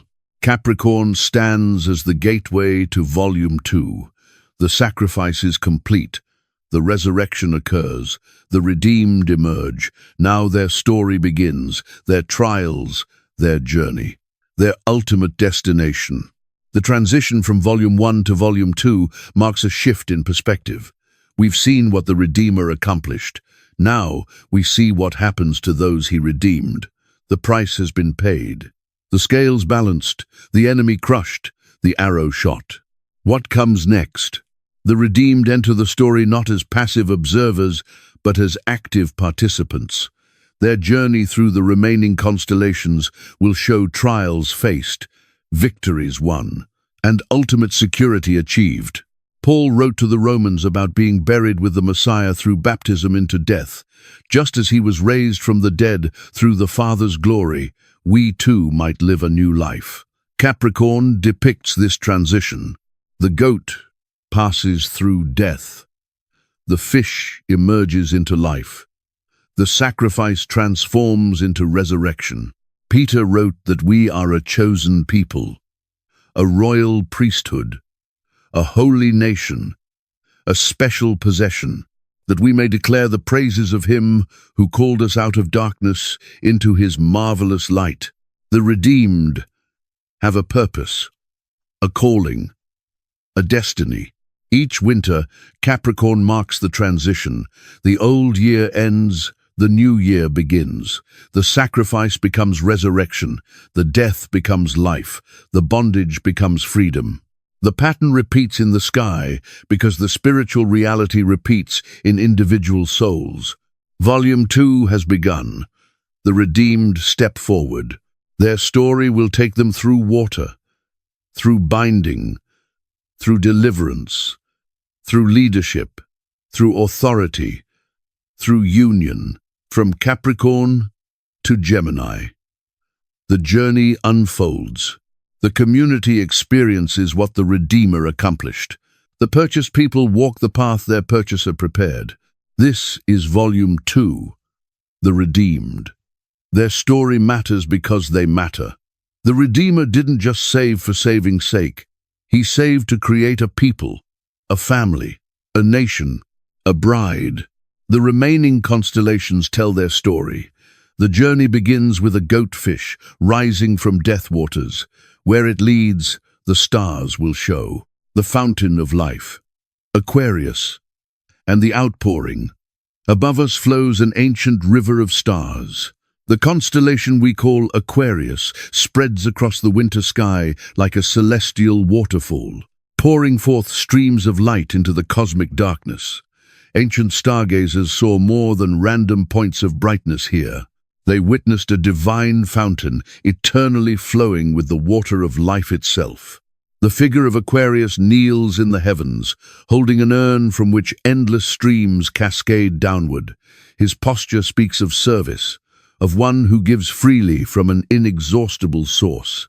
The star patterns form clear channels of flowing water, visible to any who take time to trace their gentle curves across the night canvas. This celestial water-bearer carries profound meaning in the ancient star story, where Capricorn showed us resurrection from the depths. Aquarius reveals what flows from that victory. The risen one becomes the giver of living water. The one who conquered death now pours out life to all who thirst. The Hebrew understanding of water goes far beyond simple physical need. Water represents cleansing, renewal, and the very breath of the divine spirit. When the ancient writers spoke of rivers of living water, they pointed to something that could satisfy the deepest longings of the human soul. Aquarius embodies this eternal promise, forever pouring out blessing from the throne of the Most High. 3 companion constellations dance around this cosmic water-bearer, each adding layers to the celestial narrative. Piscis austrinus, the southern fish, swims eagerly toward the flowing stream. Unlike the bound fish of Pisces, this solitary fish moves with purpose and freedom. Ancient astronomers called it the drinker, for it appears to consume the water flowing from Aquarius's urn. The southern fish represents those who have tasted the living water and found it good. They swim not in bondage, but in joy, having discovered the source that truly satisfies. Their position in the sky tells a story of fulfillment, of creatures finding their element and thriving within it. Above the water-bearer soars Pegasus, the winged horse. This magnificent creature represents the swiftness of divine message-bearing. Ancient cultures understood horses as symbols of noble purpose and rapid movement. Wings added the dimension of heavenly origin and unlimited reach. Pegasus carries the proclamation of the living water to every corner of creation. The winged messenger announces that the fountain flows freely, that none need thirst who come with open hearts. The horse's position in the starfield suggests movement in all directions, carrying good news to every people and nation under heaven. The third companion shines as Cygnus, the swan in flight. This graceful bird glides through the cosmic river, its neck extended in the posture of one who has drunk deeply. Swans possess the unique ability to dive beneath the surface while remaining perfectly buoyant. They represent those who can touch the depths of divine truth while soaring in the heights of spiritual understanding. Cygnus embodies the believer who has learned to navigate both the seen and unseen realms. The swan has tasted the water of life and found perfect balance. It neither drowns in the depths nor remains content with shallow waters. Instead, it moves with elegant assurance between heaven and earth. The ancient star watchers understood these patterns as chapters in a larger story. Aquarius does not stand alone in the sky, but connects directly to the surrounding narrative. The water flows from the urn toward other constellations, linking their meanings in an unbroken chain of cosmic storytelling. Modern astronomy has revealed fascinating details about the stars that form these ancient patterns. The brightest star in Aquarius bears the Arabic name Sadalmalik, meaning the king's lucky one or the fortunate one of the king. This primary star anchors the constellation's message of royal favor and divine blessing. Another prominent star, Sad al-Sud, translates as the luckiest of the lucky. Ancient astronomers recognized these stars as harbingers of good fortune, not through magical influence, but as reminders of divine goodness. They saw in these stellar names an echo of promises spoken long before their time. The water flowing from Aquarius's urn appears to follow actual celestial geography.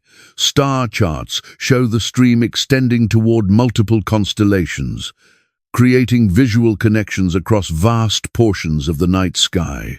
This stellar river system reinforces the message that divine blessing knows no boundaries or limitations. Archaeological evidence from ancient Mesopotamian tablets reveals that star watchers in those distant lands understood Aquarius as the one who brings the flood of blessing.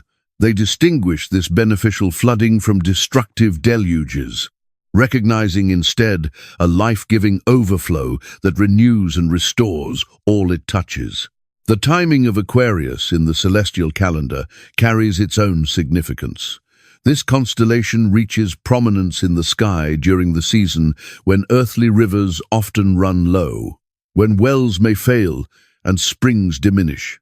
The contrast between earthly scarcity and heavenly abundance would not have been lost on ancient observers.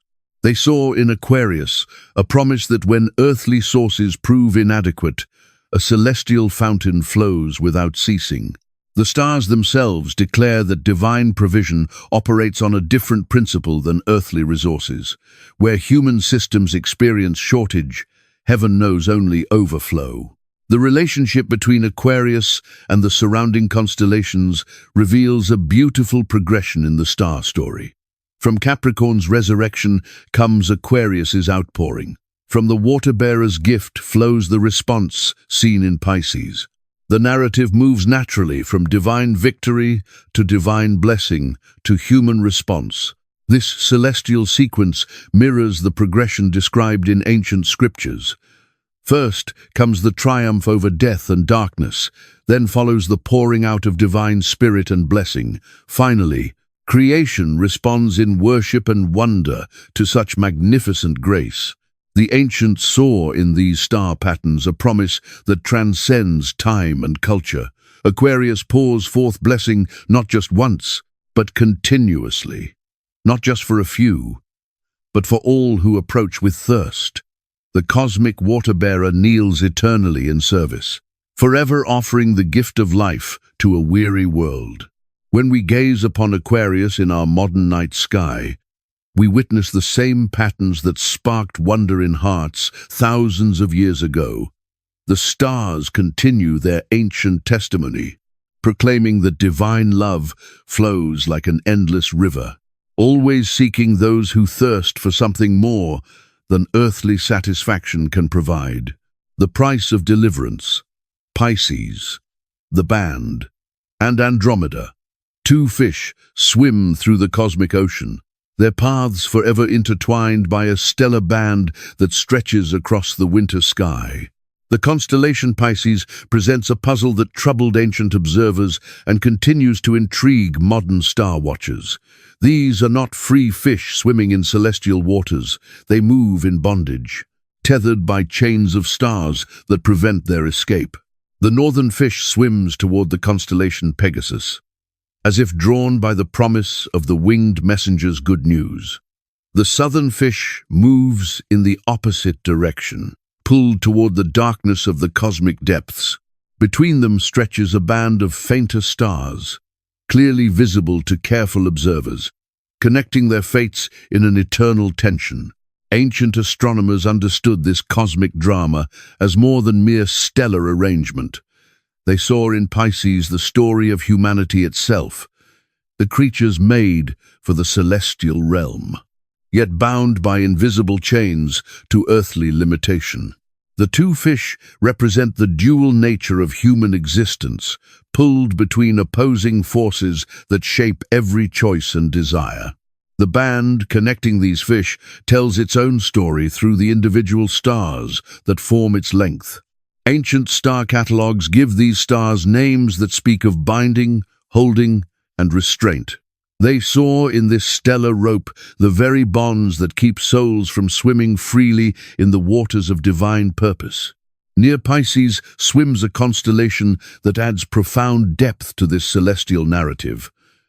Andromeda stretches across the sky as a chained woman, her arms extended in a posture that speaks of both suffering and hope. Ancient observers traced her stellar outline and saw a princess bound by cosmic forces beyond her control. The story written in these stars reveals a pattern that resonates through human history. Andromeda represents those who suffer not for their own failures, but because of consequences flowing from others' choices. She bears the weight of circumstances she did not create. chained to a fate that seems unjust and inescapable.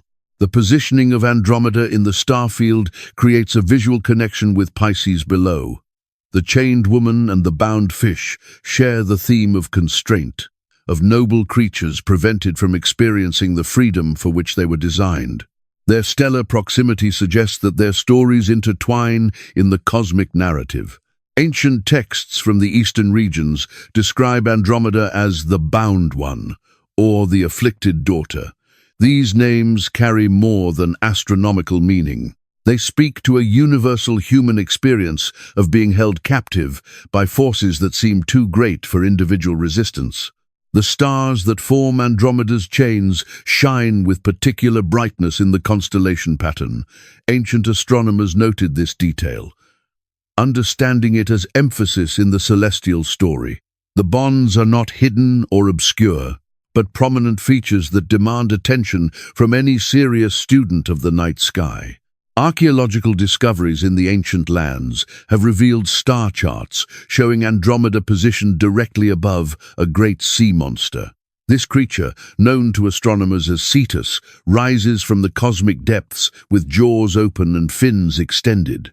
The chained woman appears suspended above this threat, as helpless to escape either her bonds or the danger rising beneath her. The relationship between these constellations creates a scene of desperate need. Andromeda cannot free herself from her chains. The bound fish of Pisces cannot break their connecting band. The sea monster Cetus approaches with destructive intent. The star patterns themselves cry out for intervention from some external force. This celestial drama reflects themes that appear throughout ancient literature and sacred texts. The righteous suffer while evil seems to prosper. The innocent bear consequences they did not earn. Creatures made for freedom find themselves in bondage. They cannot break through their own strength. The specific stars within Pisces carry names that reinforce these themes. The brightest star in the constellation bears the Arabic name Al-Risha, meaning the band, or the cord. This star anchors the connection between the two fish, ensuring that their individual struggles remain linked in cosmic unity. Other prominent stars in Pisces have names translating to the bound, the held, and the restrained. Ancient astronomers saw in these stellar designations confirmation that the constellation's message centered on the theme of constraint and the need for deliverance. The seasonal timing of Pisces adds another layer to its meaning. This constellation reaches prominence in the night sky during the period when earthly creatures often struggle for survival. Fish in earthly waters face the challenges of winter scarcity. The contrast between celestial bondage and earthly struggle would have resonated deeply with ancient observers. They understood that Pisces spoke not just of physical limitation, but of spiritual constraint. The bound fish represented souls made for eternal purposes, yet tethered to temporal concerns. The stellar band symbolized all the forces that hold them captive. Neither possesses the power to achieve self-liberation. Modern astronomical measurements have revealed that the stars forming the band between the two fish actually lie at varying distances from Earth. What appears as a connecting rope in our night sky represents stellar positions scattered across vast reaches of space. Yet ancient observers recognized in this apparent connection a profound truth about the nature of bondage and the need for freedom. The brightness levels of individual stars within Pisces create a visual hierarchy that guides the observer's attention. The band connecting the fish shines more dimly than the fish themselves, suggesting that while the constraints are real, they do not possess ultimate power over those they bind. Ancient star watchers found hope in this detail. They understood that bonds visible in starlight might be broken by power greater than stellar force. The cosmic drama of Pisces and Andromeda sets the stage for intervention from a source capable of shattering chains and breaking bands that hold noble creatures in unwilling captivity. When we observe Pisces in our modern night sky, we witness the same stellar arrangement that moved ancient hearts to contemplate themes of bondage and deliverance. The stars continue their testimony across the millennia, declaring that true freedom requires rescue from a power greater than those forces that create the bonds. The triumphant deliverer, Perseus, Cetus, and the rescue. A hero rises in the northern sky, sword raised high, and victory blazing in his stellar crown. Perseus strides across the heavens in the posture of one who has completed an impossible task. In his left hand, he holds the severed head of a vanquished enemy. His right hand grips the weapon that secured triumph over forces of darkness and destruction. The constellation Perseus tells the story of rescue completed and deliverance accomplished. Ancient star watchers saw in this stellar hero the answer to the desperate need written across the surrounding night sky.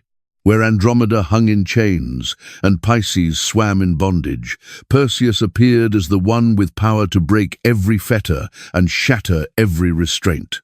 The brightest star in Perseus bears the ancient name Mirfak, meaning the elbow of the hero. This star marks the point where celestial strength bends toward action, where divine power prepares to strike the decisive blow against overwhelming darkness. Ancient astronomers understood this star as the pivot point of cosmic rescue. Below Perseus, in the stellar field, the great sea monster Cetus rides in the cosmic depths.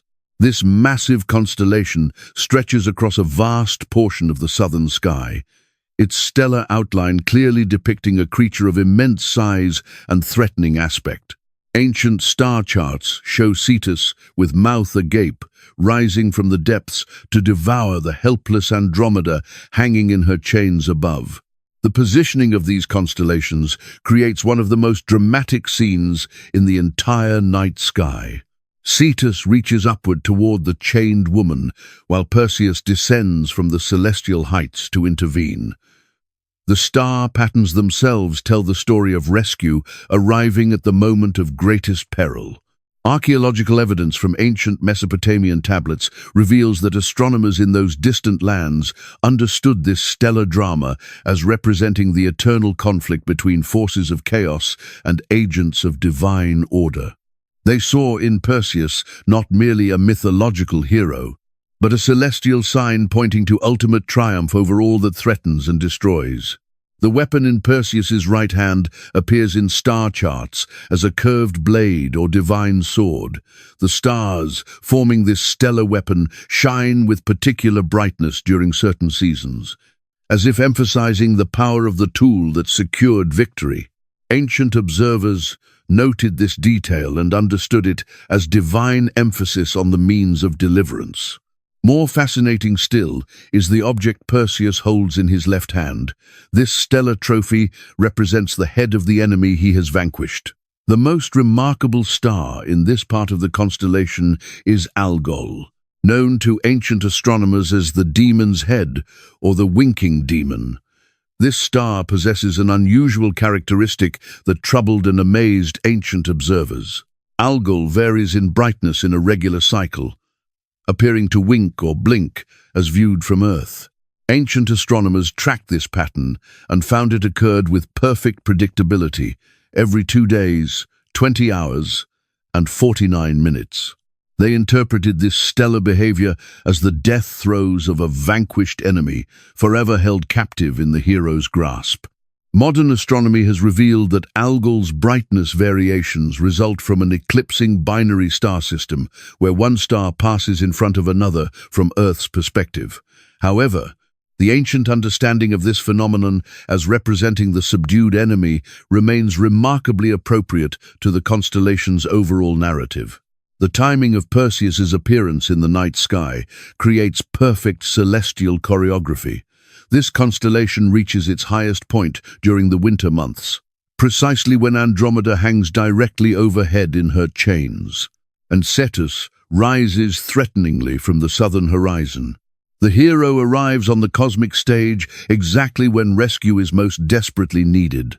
The star patterns within Perseus reveal additional details that ancient astronomers incorporated into their understanding of this celestial drama.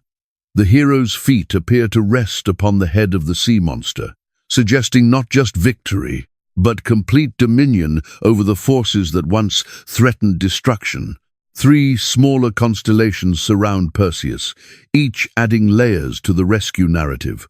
Triangulum, the triangle, appears as a stellar crown or diadem near the hero's head, symbolizing the royal authority that backs his rescue mission. Perseus acts not as a private adventurer, but as an agent of supreme cosmic authority. Cassiopeia, the seated woman, appears in the northern sky as a witness to the hero's triumph. Ancient star watchers understood her as the mother of the rescued Andromeda, watching from her throne as deliverance unfolds. Her W-shaped stellar pattern remains visible throughout the year in northern latitudes, providing constant testimony to the completed rescue. Aries, the ram, positions itself in the star field as if providing the sacrifice that made rescue possible. Ancient observers noted the connection between the price paid and the deliverance secured. They understood that true rescue requires more than heroic action. It demands sacrificial payment that only the worthy can provide. The stellar magnitudes within Perseus create a visual hierarchy that guides the observer's attention through the rescue narrative. The brightest stars mark the hero's key features: his elbow, his sword, his trophy, his crown. Fainter stars fill in the supporting details, creating a complete picture of triumphant deliverance. Ancient star catalogues from the eastern regions describe Perseus using titles that emphasize his role as liberator and champion. They called him the breaker of chains, the crusher of the serpent, and the deliverer of the captive. These names reveal how thoroughly ancient observers understood the constellation's message of rescue and restoration. The relationship between Perseus and the surrounding constellations demonstrates the interconnected nature of the celestial narrative. His victory does not occur in isolation, but as the climactic response to the desperate need established in the star patterns around him. The hero exists to answer the cry of the bound and threatened. The seasonal visibility of Perseus ensures that his testimony of triumph remains available to observers throughout most of the year. During summer months, when the constellation appears in the northern sky after sunset, viewers can trace the hero's outline and contemplate the eternal promise of deliverance that transcends all temporal limitations. When we observe Perseus in our modern night sky, we witness the same stellar arrangement that filled ancient hearts with hope and wonder. The stars continue their testimony across the ages, proclaiming that no bondage is too strong, no threat too great, no darkness too deep for the power of one who comes with authority to set the captives free. The secure flock, Aries, the ram, and the Lamb of God. Above the cosmic hero Perseus stands a constellation that speaks of leadership, protection, and ultimate authority over the scattered flock of heaven. Aries, the ram, positions itself in the stellar field as one who watches over all that lies beneath his care. This is not the weak lamb of sacrifice, but the mature leader who has gained authority through tested strength and proven faithfulness. The star pattern of Aries may appear simple compared to the dramatic scenes played out in surrounding constellations, but ancient astronomers understood that true leadership often operates with quiet dignity rather than flashy display.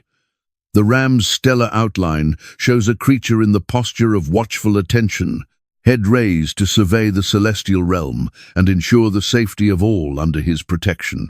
The brightest star in Aries bears the Arabic name Hamal, meaning the head of the ram, or the gentle one. This stellar designation reveals the dual nature of true leadership: strength sufficient for protection, combined with gentleness toward those who need guidance. Ancient star watchers saw in this bright star the essential quality that distinguishes noble leadership from mere dominance.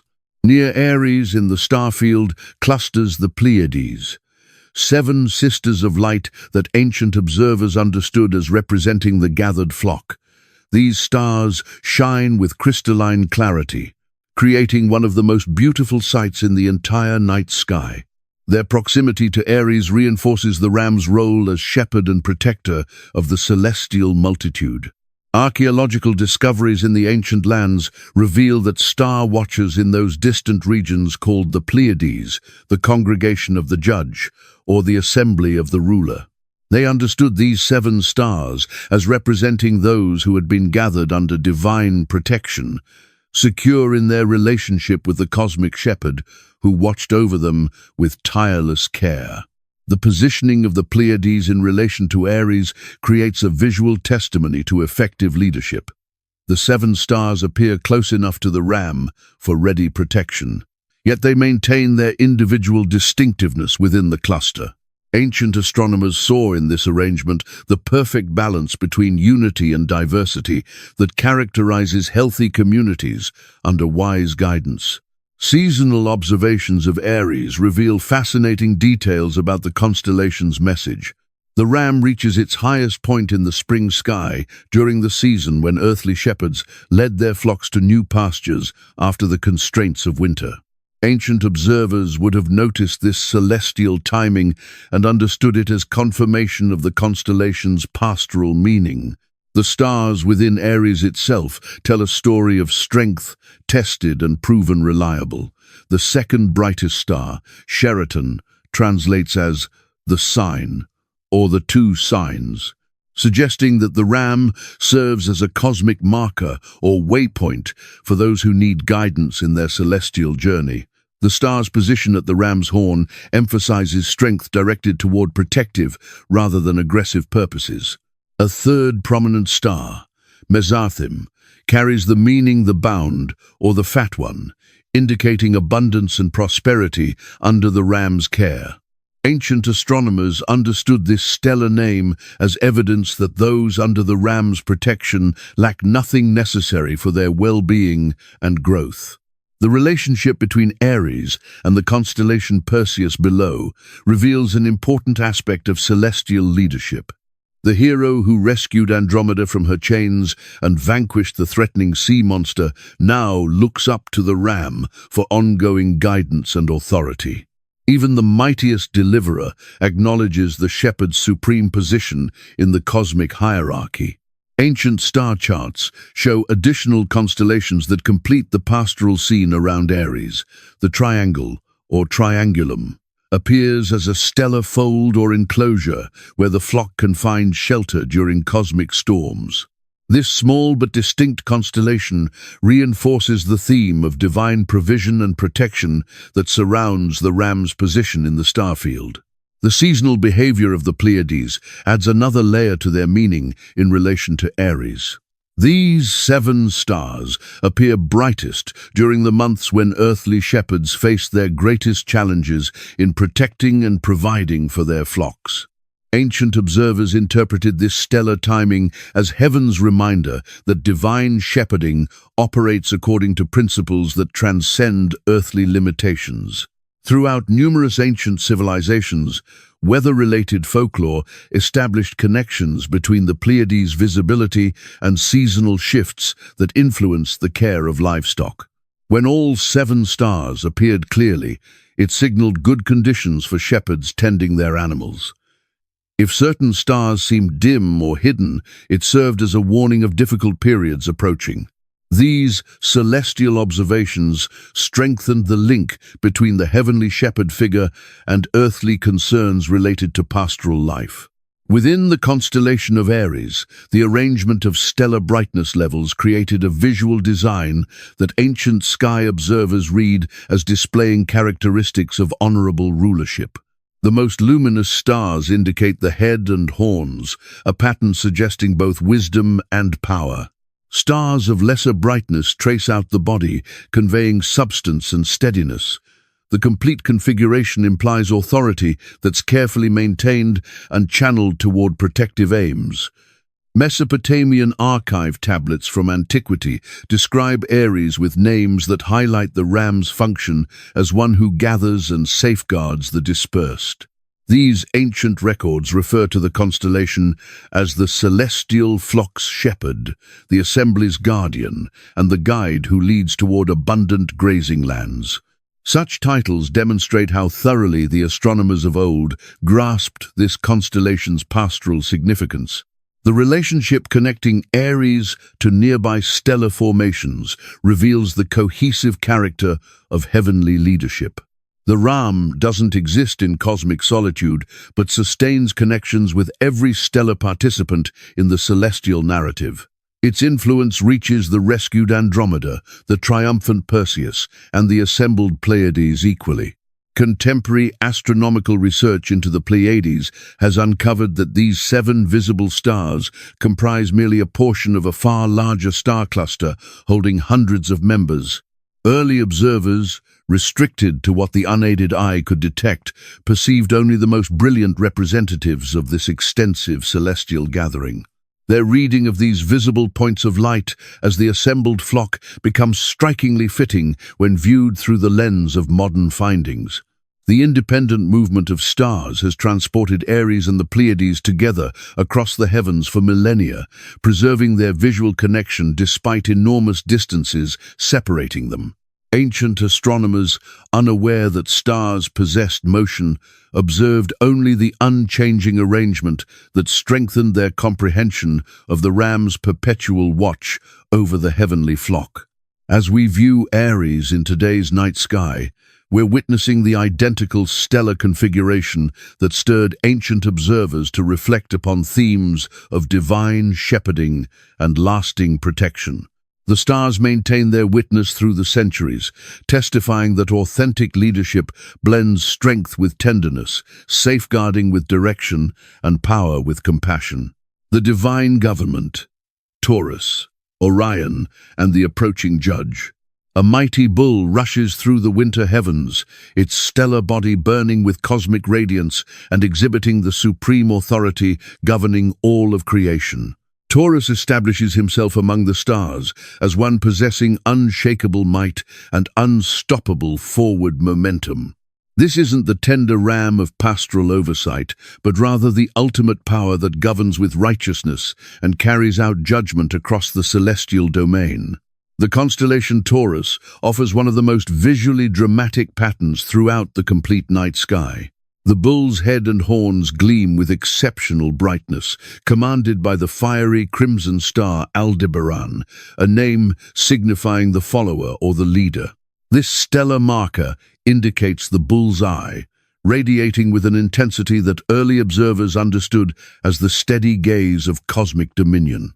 Spreading behind the bull's head lies the magnificent star cluster called the Hyades, creating the characteristic V-shaped pattern that defines the creature's face and horns. Ancient astronomers identified this stellar assembly as the judge's congregation or the gathered ones.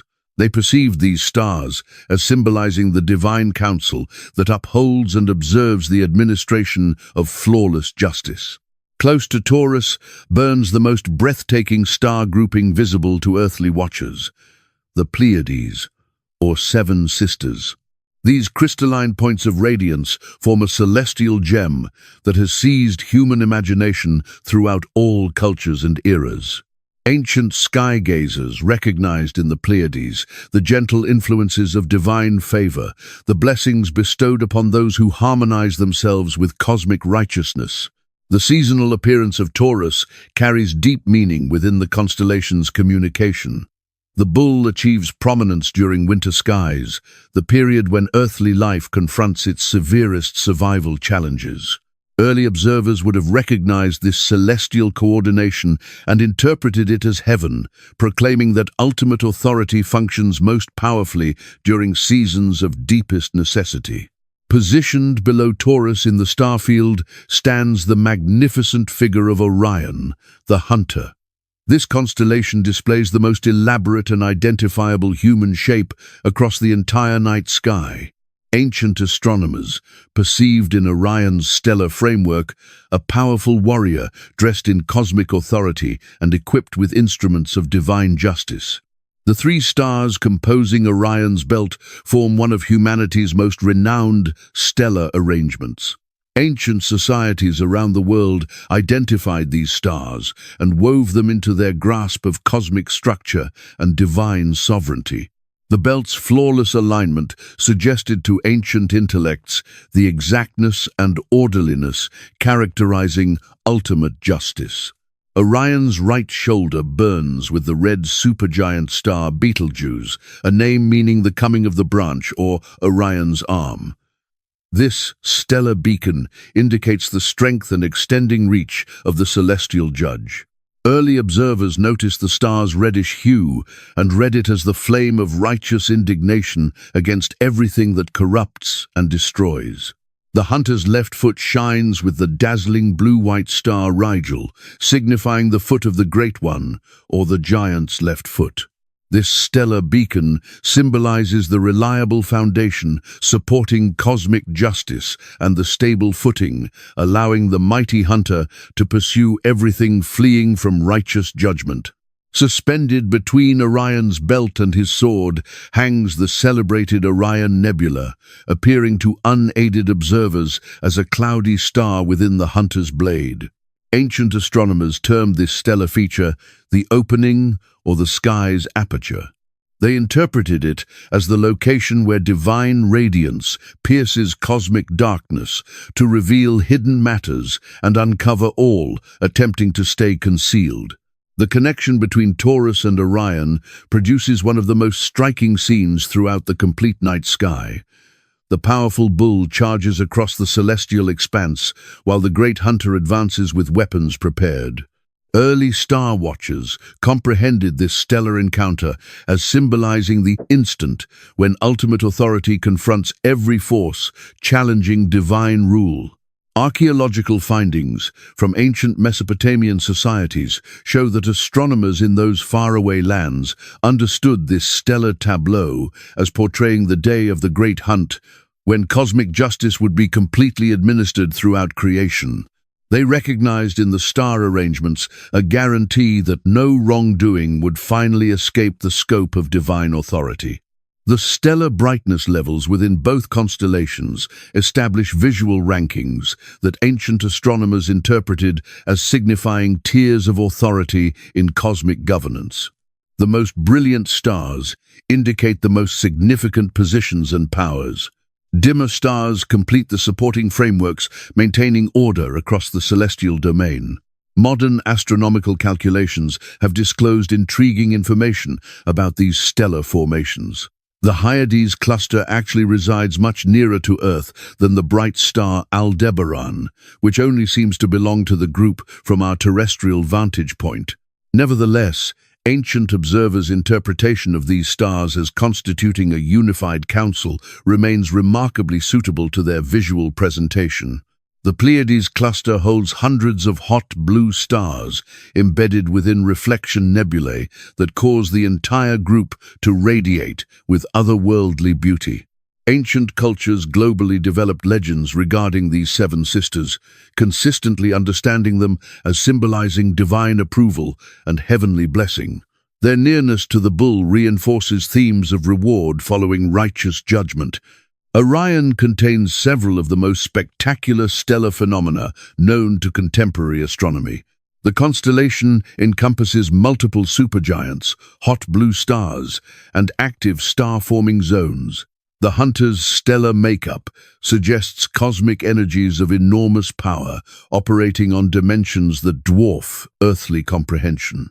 Ancient star records from diverse cultures portrayed Taurus and Orion using designations that stress their functions as administrators of ultimate justice. They named the bull the Charging One, the Lord of Herds, and the Ruler of Seasons. They titled Orion the Mighty Hunter, the Prince of Light, and the Coming Judge of all the Earth. The constellation arrangements surrounding Taurus and Orion finish the depiction of cosmic government assembled. Auriga, the charioteer, emerges as the one steering celestial forces toward their designated objectives. Gemini, the twins, symbolizes the perfect harmony characterizing divine rule. Perseus, the hero, exemplifies the rescue missions flowing from righteous authority. The appearance cycles of these constellations guarantee that their witness stays accessible to earthly watchers throughout winter months, exactly when ancient populations confronted their greatest hardships and most required reminders of ultimate justice and divine authority functioning beyond temporal limitations. When we look upon Taurus and Orion in today's night sky, we observe the identical stellar configurations that stirred ancient hearts toward contemplation of cosmic justice and divine governance. The stars maintain their witness across millennia, proclaiming that ultimate authority belongs to power great enough to charge through every barrier and track down every corruption, challenging creation's perfect arrangement. The union of heaven and earth, Gemini, and the rulers. Two figures stride together through the spring sky, their stellar shapes intertwined yet separate, symbolizing the ultimate unity governing both celestial and earthly domains. Gemini displays not simply twin stars, but the deep mystery of dual natures joined in flawless harmony. Ancient astronomers recognized in this constellation the culmination of the redemption narrative's second volume, where heaven and earth merge under one supreme authority. The constellation Gemini shows two distinctly defined human figures positioned side by side within the star field. The northern figure, indicated by the brilliant star Castor, appears in ancient star maps as a ruler grasping a scepter of authority. The southern figure, anchored by the golden star Pollux, depicts a mighty individual wielding tools of craftsmanship and creative ability. These two stellar personalities don't symbolize separate individuals competing for control. Ancient star observers understood them as complementary facets of a single supreme ruler possessing both regal authority and the capability to labor personally in creation's restoration. The constellation speaks of leadership combining transcendent power with intimate participation. Castor, the northern star, carries a name signifying the ruler or the one who possesses. This stellar beacon has captivated ancient and modern astronomers equally because of its intricate character. What seems like a single star to unaided observers actually comprises multiple stellar elements orbiting in complex arrangements. Ancient astronomers, unaware of this complexity, still identified Castor as symbolizing the multifaceted nature of ultimate authority. Pollux, the southern star, radiates with warm golden illumination and holds the meaning the ruler who comes to labor or the one who toils. Early observers noticed that Pollux burns with more consistent brilliance than Castor, reading this stellar quality as proof that genuine authority manifests itself through steady service rather than irregular exhibitions of power. The arrangement of these two principal stars establishes a visual equilibrium in the constellation that ancient astronomers interpreted as symbolizing perfect unity between different dimensions of divine rule. Neither star overpowers the design.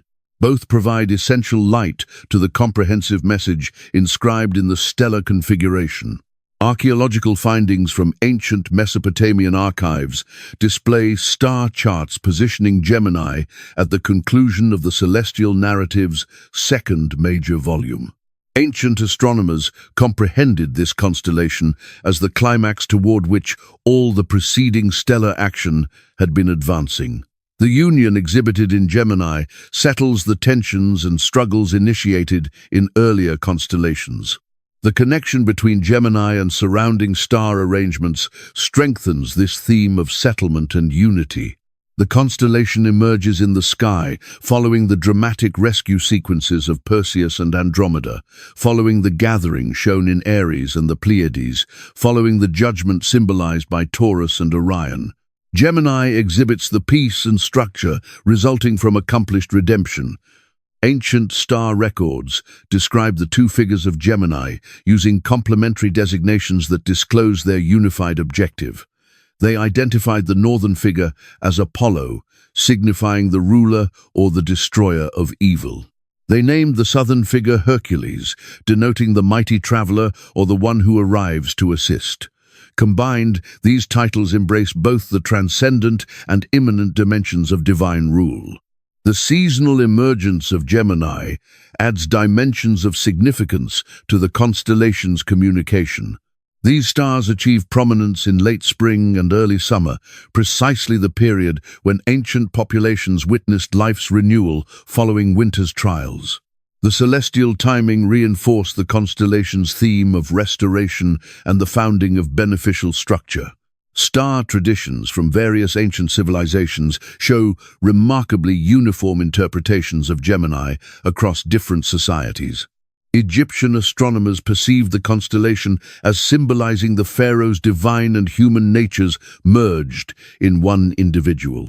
Greek observers understood it as exhibiting the accord between mortal accomplishment and immortal intent. Hebrew star watchers interpreted it as the ultimate satisfaction of promises made to their forebears. The stars outlining the bodies of the two figures establish visual links that ancient astronomers interpreted as ties of eternal unity. Rather than standing separated in isolated authority, the stellar rulers of Gemini appear connected by shared intention and reciprocal support. Their celestial positioning demonstrates leadership founded on collaboration rather than rivalry. Modern astronomical investigations have disclosed fascinating information about the stellar components of Gemini that enhance depth to ancient interpretations. Castor's multiple star system suggests complexity and richness in the character of cosmic authority. Pollux' steady golden radiance indicates the stable foundation upon which enduring rule must depend. The constellation's placement relative to the celestial equator establishes a unique viewing angle that ancient astronomers incorporated into their grasp of its significance. Gemini extends across both northern and southern sections of the sky, symbolically connecting the separation between different celestial zones and exhibiting authority that surpasses regional limits. Additional stars within the constellation arrangement complete the details of the two figures, depicting them equipped for both royal occasions and practical work. Ancient star charts portray one figure holding emblems of authority, while the other grasps implements of building and restoration. This stellar imagery reinforces the theme of leadership, combining elevated station with direct involvement. The Milky Way flows through a section of Gemini, establishing a visual setting that ancient observers interpreted as the river of radiance streaming from the throne of ultimate authority. This stellar placement suggested to ancient minds that the unified rulers of Gemini derived their power from the very wellspring of cosmic illumination and structure. Neighboring constellations finish the depiction of established rule and cosmic harmony. Cancer, the gathering location, appears close by as the protected fold where all the rescued and redeemed discover their eternal dwelling. Leo, the lion, blazes in the adjacent starfield as the ultimate manifestation of royal authority and final triumph over all opposing forces. The stellar brightness levels within Gemini establish a visual ranking that directs observers through the constellation's communication of unified authority. The most brilliant stars indicate the heads and hearts of the two figures, emphasizing wisdom and compassion as the vital qualities of perfect leadership. Supporting stars outline the implements and symbols of their combined reign. Ancient astronomical writings from Eastern territories describe Gemini as the place of perfect government and the throne of the United Kingdom. These designations show how thoroughly ancient star watchers grasped the constellation as symbolizing the ultimate objective toward which all celestial history advances. The establishment of rule perfectly combining justice with mercy, power with service. When we observe Gemini in today's night sky, we witness the culmination of the stellar narrative's second great movement. The stars continue their ancient witness, proclaiming that true authority discovers its highest expression not in isolated dominance, but in perfect unity between transcendent power and intimate concern for all creation. Volume 3. The Consummation, Judgment, and Final Victory. The stellar narrative arrives at its final movement as summer constellations ascend in the eastern heavens. After witnessing the account of redemption's promise and the redeemed community's journey, the stars now disclose the ultimate consummation of all cosmic intentions. This third and final volume of the celestial narrative speaks not of beginnings or developments, but of completion and eternal foundation. Cancer, the crab, emerges first in this concluding stellar movement. Unlike the swift fish or ascending eagle, the crab advances with purposeful certainty through the starfield. Ancient astronomers recognized in this creature's distinctive traits a perfect emblem for the final assembly of all belonging to the great celestial community.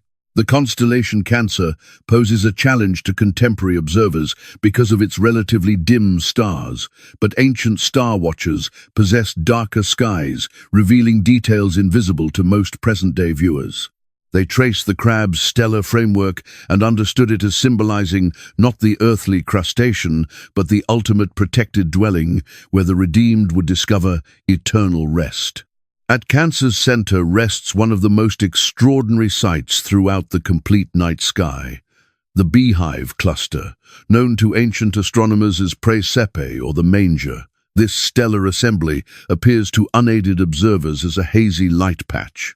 But closer inspection shows it contains hundreds of individual stars clustered together in cosmic accord. Ancient star watchers termed this cluster the multitude, the offspring, and the countless seed. They comprehended these assembled stars as symbolizing the fulfillment of ancient guarantees that descendants would be as plentiful as heaven's stars. The cluster's location at the protected dwelling's heart strengthened themes of divine faithfulness and accomplished blessing. Encircling the central cluster, ancient astronomers designated two notable stars. They named the northern and southern asses. These stellar indicators appear in star charts as gentle creatures transporting burdens toward the celestial manger. Early observers recognized in these stars emblems of humble service, bringing precious offerings to the place of ultimate assembly. The seasonal appearance of Cancer contributes deep significance to its message in the stellar narrative. This constellation achieves prominence during the summer solstice, the period when daylight reaches its maximum length in northern latitudes.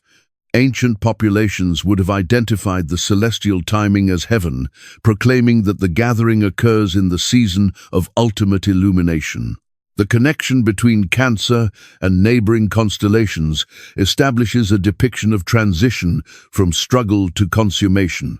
Behind the crab in the stellar sequence lie all the scenes of conflict, rescue, and restoration, characterizing the earlier volumes of the star narrative. Ahead extends Leo, the final constellation, burning with the guarantee of ultimate victory and eternal establishment. Below Cancer in the starfield writhes Hydra, the great water serpent. This enormous constellation stretches across an extensive section of the southern sky, its stellar coils, symbolizing the last and most formidable enemy, requiring confrontation before the cosmic narrative reaches its conclusion. Ancient astronomers understood Hydra as embodying all the energies of chaos and destruction that have resisted divine intentions throughout celestial history. The positioning of Cancer above the menacing serpent establishes a visual witness to security, transcending even the most severe dangers. The assembled community rests safely in their celestial dwelling, while the enemy writhes below, powerless to reach or disturb their peace. Ancient star watchers recognized in this configuration a guarantee that no force of darkness possesses power adequate to penetrate the ultimate refuge. Archaeological evidence from ancient Mesopotamian tablets shows that astronomers in those distant lands comprehended the Cancer-Hydra connection as symbolizing the final confrontation and the last enemy requiring defeat. They interpreted the star arrangements as heaven, proclaiming that even the most persistent resistance to divine rule would ultimately meet defeat. The stellar brightness levels within Cancer establish a visual arrangement that ancient astronomers interpreted as exhibiting the qualities of perfect security. The cluster at the constellation's center shines with collective brilliance, surpassing any individual star, suggesting that assembled community possesses strength unavailable to isolated individuals. Ancient star records describe Cancer using designations that emphasize its function as the ultimate destination for all the cosmic journey's participants. They identified it as the possession, the protected fold, the place of rest, and the eternal dwelling. These names show how completely ancient observers grasped the constellation as symbolizing the objective toward which all stellar history advances. The link between Cancer and the preceding constellations exhibits the integrated character of the celestial narrative's conclusion. The protected gathering receives those rescued by Perseus, guided by the ram of Aries, deemed worthy by the authority of Taurus and Orion, and united under the perfect rule displayed in Gemini. Modern astronomical investigations of the Beehive cluster have disclosed that it holds approximately 1,000 stars, bound together by mutual gravitational pull. Ancient observers, limited to perceiving only the brightest cluster members, still identified in this stellar assembly a deep truth regarding the character of cosmic community and eternal security. The independent motion of stars has preserved Cancer's basic arrangement throughout documented human history, guaranteeing that the constellation's witness remains uniform across generations. Ancient astronomers, who first identified the crab's stellar outline, witnessed essentially the identical pattern that modern observers see when they direct their eyes toward this section of the summer sky. Weather patterns in numerous ancient cultures link the rising of Cancer with the arrival of protected, stable conditions favorable for gathering and celebration. These earthly observations strengthen the constellation's celestial message of safety, provision, and the joy arising from completed journeys and fulfilled guarantees. When we observe Cancer in today's night sky, we witness the identical stellar configuration that inspired ancient hearts toward contemplation of ultimate security and eternal gathering. The stars maintain their witness through the ages, proclaiming that divine faithfulness guarantees every promise, discovers fulfillment, and every journey arrives at its intended destination in perfect safety and joy. The Lion of Judah, Leo, Hydra, and the final conquest. The King of Beasts commands the spring sky with a stellar majesty, capturing human imagination across every culture and age. Leo blazes forth in cosmic magnificence, his star-formed mane flowing through the heavens and his powerful frame proclaiming ultimate victory over every force daring to challenge divine authority. This isn't the gentle lamb of sacrifice, nor the patient ram of shepherding concern, but the triumphant lion ruling with absolute power and unshakable dominion. The constellation Leo displays one of the clearest and most identifiable animal shapes throughout the complete night sky. Ancient star watchers traced the lion's framework with reverent wonder, understanding they witnessed the celestial emblem of supreme royal authority.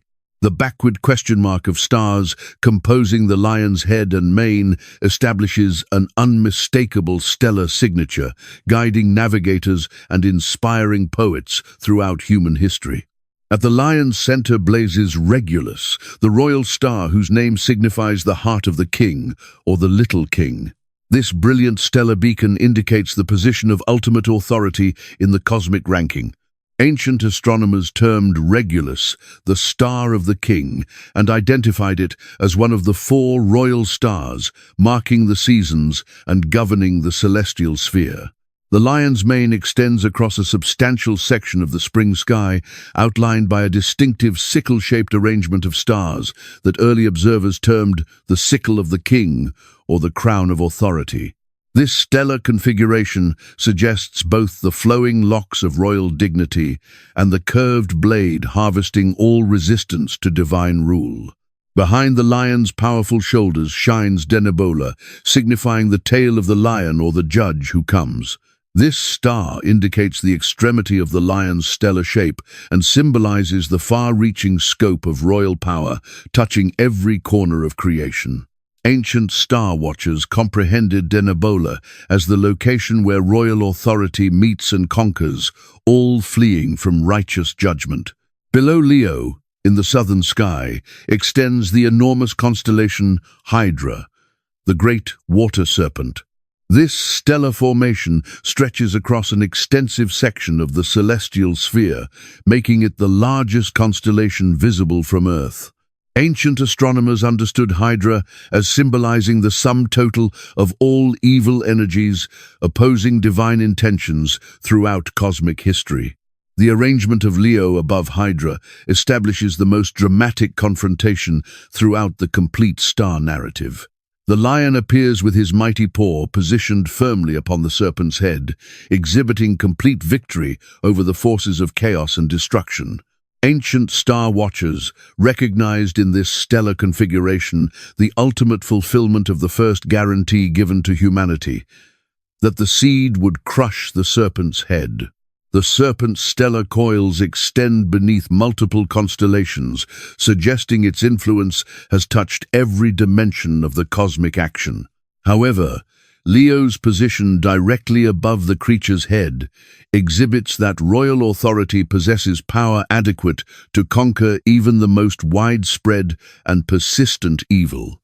Two smaller constellations finish the scene of final judgment surrounding the lion's triumph. Crater, the cup, appears as a stellar vessel positioned on the serpent's back. Ancient astronomers interpreted this constellation as the cup of wrath poured out upon all corruption and rebellion against divine rule. Nearby flies Corvus, the raven, portrayed in star charts as a dark bird of prey, feeding upon the remains of the conquered serpent. Ancient star watchers understood this constellation as symbolizing the complete consumption and final elimination of everything, opposing the establishment of perfect structure. The seasonal timing of Leo's prominence contributes deep significance to the constellation's message of ultimate victory. The lion reaches its highest position in spring skies during the season when earthly life emerges from winter's death and exhibits the power of renewal over decay. Ancient observers would have identified this celestial timing as heaven, proclaiming that victory over death constitutes the supreme triumph of divine authority. Archaeological findings from ancient Egyptian temples show elaborate star maps positioning Leo at the center of celestial veneration and surrounded by emblems of eternal victory. Egyptian astronomers termed the constellation the Great Lion and understood it as symbolizing the pharaoh's divine authority reflected from the ultimate cosmic king. Mesopotamian tablets describe Leo using designations that stress the constellation's function as the final victor in cosmic struggle. They identified it as the great light, the flame of the furnace, and the burning one who devours the enemy. These ancient names show how thoroughly star watchers grasped the lion as symbolizing the ultimate triumph of light over darkness. The stellar brightness levels within Leo establish a visual ranking, directing observers through the constellation's message of supreme authority. Regulus blazes at the pattern's center, emphasizing that genuine power flows from within rather than being imposed from external sources. The surrounding stars of varying brightness exhibit the complete range of royal influence extending from the central throne. Ancient star records show that cultures around the world identified Leo as symbolizing supreme feline authority, despite having no contact with African lions. This universal identification suggests that the stellar arrangement itself communicates truths, transcending cultural boundaries and speaking directly to human comprehension of ultimate power and victorious authority. The connection between Leo and the preceding constellations exhibits the integrated character of the complete stellar narrative's conclusion. The lion symbolizes the final disclosure of authority growing and developing throughout the cosmic narrative. Every rescue, every gathering, every exhibition of power has pointed toward this ultimate manifestation of triumphant royalty.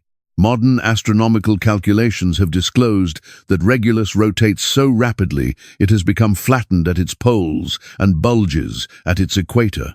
This stellar quality establishes a star, appearing almost perfectly spherical when observed from Earth, while actually spinning at nearly the maximum rate possible for a stable star.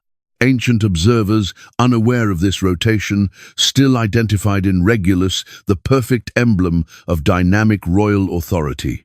The spring triangle formed by Regulus in Leo, Spica in Virgo, and Arcturus in Bootes establishes a vast stellar landmark, helping modern observers locate the lion's position in the night sky. Ancient astronomers employed similar stellar connections to track Leo's movement through the seasons and link the lion's message with surrounding constellations. The ecliptic flows directly through Leo, meaning the sun, moon, and planets regularly traverse the lion's stellar territory during their celestial journeys.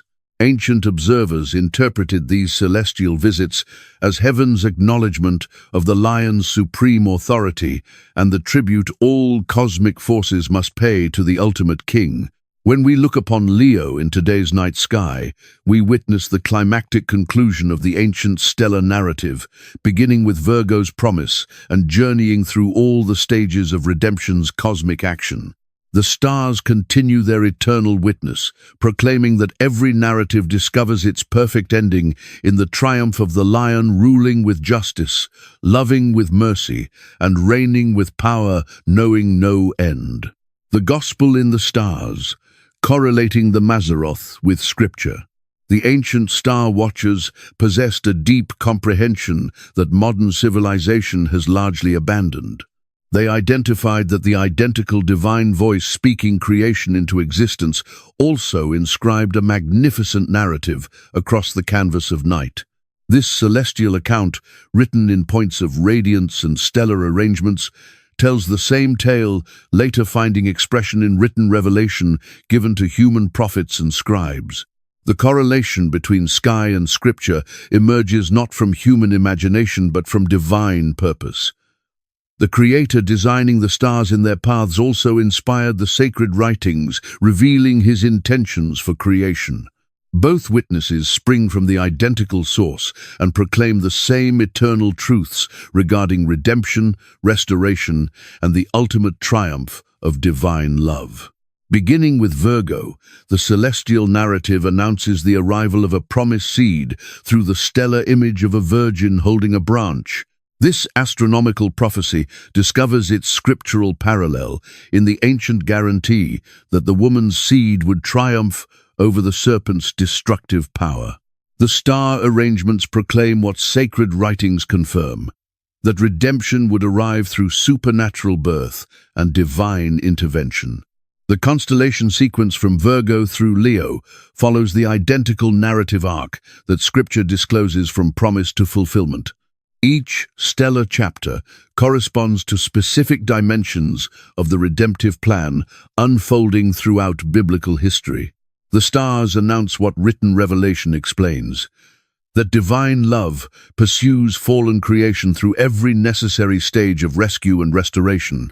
Libra's scales shine in the night sky as the celestial proclamation that perfect justice requires a price for cosmic restoration. The constellation's message of required payment discovers clear expression in scriptural teachings regarding substitutionary sacrifice and the necessity of atonement. Both sky and scripture proclaim that love and justice merge in the work of redemption. The dramatic scene of Perseus rescuing chained Andromeda from the threatening sea monster reflects biblical accounts of divine deliverance from forces too great for human resistance. The stellar action announces what sacred writings detail. That rescue arrives from outside human capability and appears precisely at the instant of greatest need. Aquarius pours forth the water of life in stellar symbolism, perfectly paralleling scriptural guarantees of spiritual outpouring and eternal satisfaction for all who thirst.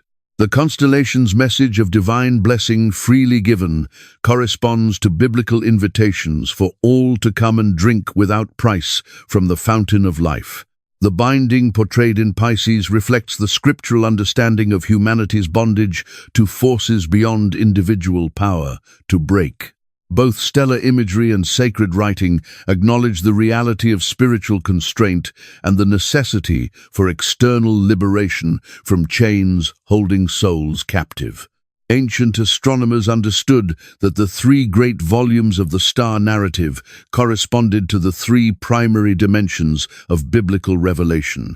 The first volume, displaying the Redeemer, parallels Old Testament prophecies and guarantees.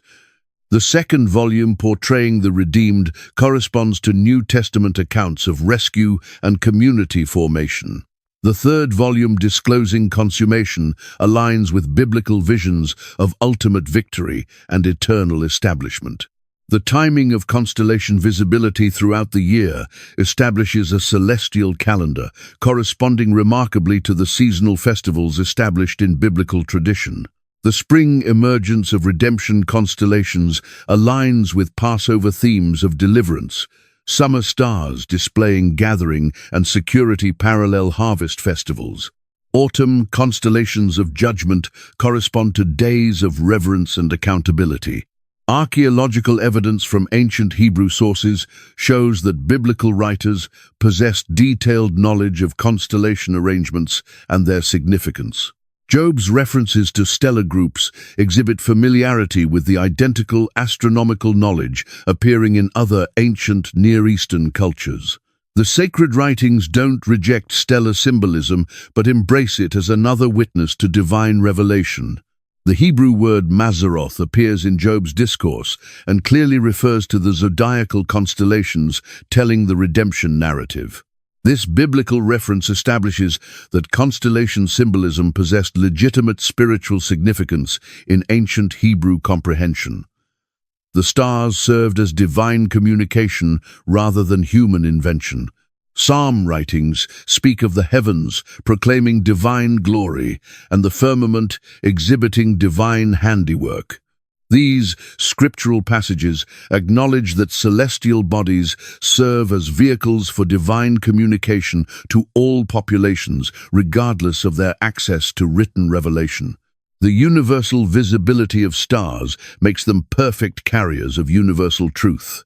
Biblical prophecies often employ astronomical imagery to portray future divine interventions. References to darkened sun, falling stars, and shaken heavens use celestial symbolism to communicate spiritual realities. The identical divine voice speaking through written words also communicates through stellar configurations and cosmic phenomena. The Book of Revelation contains extensive astronomical symbolism, paralleling ancient constellation significance. The woman clothed with the sun corresponds to Virgo. The great red dragon matches Draco. The Lion of Judah aligns with Leo. These biblical images confirm rather than contradict the spiritual significance of stellar arrangements. Ancient Hebrew festivals were timed according to lunar and stellar cycles, exhibiting integration between celestial observation and spiritual practice. The biblical calendar relied upon astronomical phenomena, showing that divine revelation embraces rather than rejects the witness of the stars. The correlation between constellation mythology and biblical narrative extends beyond superficial similarities to structural parallels, suggesting common origin. Both traditions speak of virgin birth, sacrificial redemption, cosmic struggle, divine deliverance, royal authority, and final victory. These shared themes point to universal divine communication rather than cultural borrowing. Modern scholarship has disclosed that constellation arrangements identified by ancient civilizations worldwide exhibit remarkable consistency despite geographical separation. This universal identification of stellar narratives suggests that the star arrangements themselves communicate truths, transcending cultural boundaries and speaking directly to human spiritual comprehension. The biblical emphasis on divine faithfulness discovers perfect expression in the unchanging character of stellar arrangements. Generations pass, but the constellations preserve their positions and continue their witness. The stars serve as permanent witnesses to divine guarantees enduring beyond human lifetime and cultural change. When Scripture speaks of signs in the heavens, it acknowledges that celestial phenomena serve as divine communication to earthly observers. The stars function not as controllers of human destiny, but as witnesses to divine character and intentions shaping cosmic history according to eternal principles of love and justice. The integration of astronomical and scriptural witness establishes a unified testimony, strengthening rather than undermining biblical authority. Both forms of divine communication spring from the identical creative voice and proclaim the same eternal truths regarding the character of ultimate reality and the destiny of creation. His story in the stars, a conclusion and a call to worship. The stellar journey, beginning with a virgin's promise, concludes with a lion's triumph, having traced the complete arc of divine love's pursuit of fallen creation.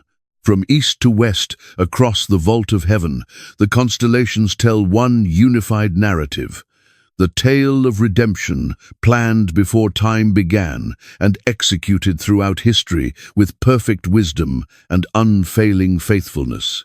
Each constellation contributes its unique voice to the cosmic chorus, singing of love stronger than death and grace greater than human failure. Virgo announces the promise. Libra proclaims the price. Perseus exhibits the rescue. Aquarius discloses the blessing. Leo announces the victory. Together they weave a tapestry of radiance, displaying the character of the one speaking them into existence. The ancient star watchers possessed wisdom that modern civilization desperately requires to rediscover. They comprehended that creation itself serves as the first and most universal form of divine revelation. Before any human language developed writing systems, before any culture produced sacred literature, the stars already proclaimed the glory of their Creator to every nation under heaven. This celestial witness transcends all barriers dividing human communities. Rich and poor equally can observe the identical night sky. Educated and simple minds behold the same stellar arrangements. Every culture, regardless of its earthly location, witnesses the identical cosmic narrative written in points of radiance. The stars make divine truth accessible to all humanity without regard to social status, economic condition, or educational attainment. The universality of stellar revelation explains why constellation narratives appear with remarkable consistency across cultures having no contact with each other. From ancient Mesopotamian tablets to Native American traditions, from Egyptian temple walls to Chinese astronomical records, the identical basic narrative emerges from independent observations of the same star arrangements. This widespread identification of celestial significance points to truth, originating beyond human imagination. The stars themselves communicate eternal realities, speaking directly to the human heart, regardless of cultural conditioning or religious background. The night sky serves as heaven's first messenger, carrying the communication of divine love to every corner of creation. Yet the stars don't operate as magical influences controlling earthly events or determining human destiny. Ancient wisdom distinguished clearly between reading the stars as divine witness and attempting to manipulate stellar forces for personal advantage. The constellations serve as witnesses to divine character, not as implements for fortune-telling or fate manipulation. The corruption of stellar symbolism into astrological superstition symbolizes humanity's tendency to worship creation rather than the Creator. When populations seek guidance from star positions instead of divine revelation, they turn away from the genuine message written in cosmic radiance. Astrology perverts the stars' legitimate witness into false guarantees of human control over cosmic forces. The biblical condemnation of astrological practices doesn't reject the stars themselves, but opposes their misuse for purposes never intended by their creator. Sacred writings, forbidding consulting astrologers, simultaneously celebrate the stars as proclamations of divine glory and witnesses to eternal intentions. The difference lies in whether we worship the message bearers or the one sending the message. Recovering authentic stellar symbolism requires distinguishing between constellation arrangements as divine communication and astrological systems as human manipulation. The Mazzaroth tells God's narrative, written in starlight. Astrology attempts to make the stars tell human narratives focused on earthly concerns. One points upward toward divine glory, the other turns inward toward human ambition. The seasonal progression of constellations establishes a natural liturgical calendar, calling earthly observers to remember eternal truths throughout the changing year. Spring stars announce resurrection and new life. Summer constellations celebrate gathering and security. Autumn arrangements emphasize judgment and justice. Winter groups proclaim victory and ultimate triumph. This celestial rhythm invites human hearts to align earthly experience with cosmic intention. The stars provide perspective, transcending temporal concerns and connecting daily life with eternal significance. Night after night, season after season, year after year, the constellations continue their faithful witness to divine love and ultimate purpose. The technological illumination of modern civilization has robbed most populations of clear starlight and the wisdom it offers. Light pollution obscures the very revelation ancient populations considered essential to spiritual comprehension. Urban dwellers may live complete lifetimes without clearly seeing the Milky Way or identifying major constellation arrangements. This loss of connection with natural celestial revelation impoverishes human spiritual experience in ways that sophisticated theology cannot fully replace. The stars offer a form of divine encounter, speaking directly to the heart without requiring intellectual analysis or systematic study. Their witness operates through beauty and wonder, rather than argument and explanation. Yet the stellar witness remains accessible to all, venturing beyond artificial lighting and lifting their eyes toward the cosmic display overhead. Dark sky preserves still exist, where modern observers can experience the identical celestial revelation, moving ancient hearts to worship and wonder. The stars wait patiently for human eyes to rediscover their eternal message. The complete star narrative from Virgo to Leo announces that divine love operates on a scale vast enough to embrace all creation, yet intimate enough to rescue every individual soul. The identical power positioning stars in their paths also seeks relationship with each human heart. The cosmic and personal dimensions of divine love merge in the stellar witness spanning the heavens.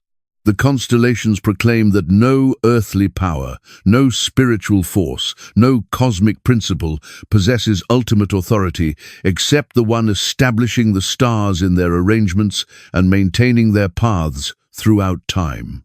Every lesser authority must eventually bow before the supreme power, governing both celestial and terrestrial domains, with perfect justice and unfailing love. Standing beneath the star-filled sky on a clear night, observing the identical arrangements moving Abraham to trust divine guarantees, comforting Job in his suffering, guiding wise men to seek the promised king, modern hearts can join the cosmic chorus of worship echoing across time and space. The stars call every human soul to identify its place in the divine narrative, encompassing all creation. They invite earthly observers to discover their function in the cosmic action of redemption and restoration, transforming individual lives while renovating entire universes. The stellar witness proclaims that no life is too small to matter in divine intentions, and no narrative too broken to discover healing in divine love. When we truly comprehend the message written in starlight, when we identify our place in the cosmic narrative, spanning from promise to fulfillment, the only appropriate response is worship. The stars themselves bow in eternal adoration before the one speaking them into existence. How much more should human hearts overflow with praise toward the Creator, inscribing the narrative of salvation across the vault of heaven for all eyes to see and all hearts to comprehend?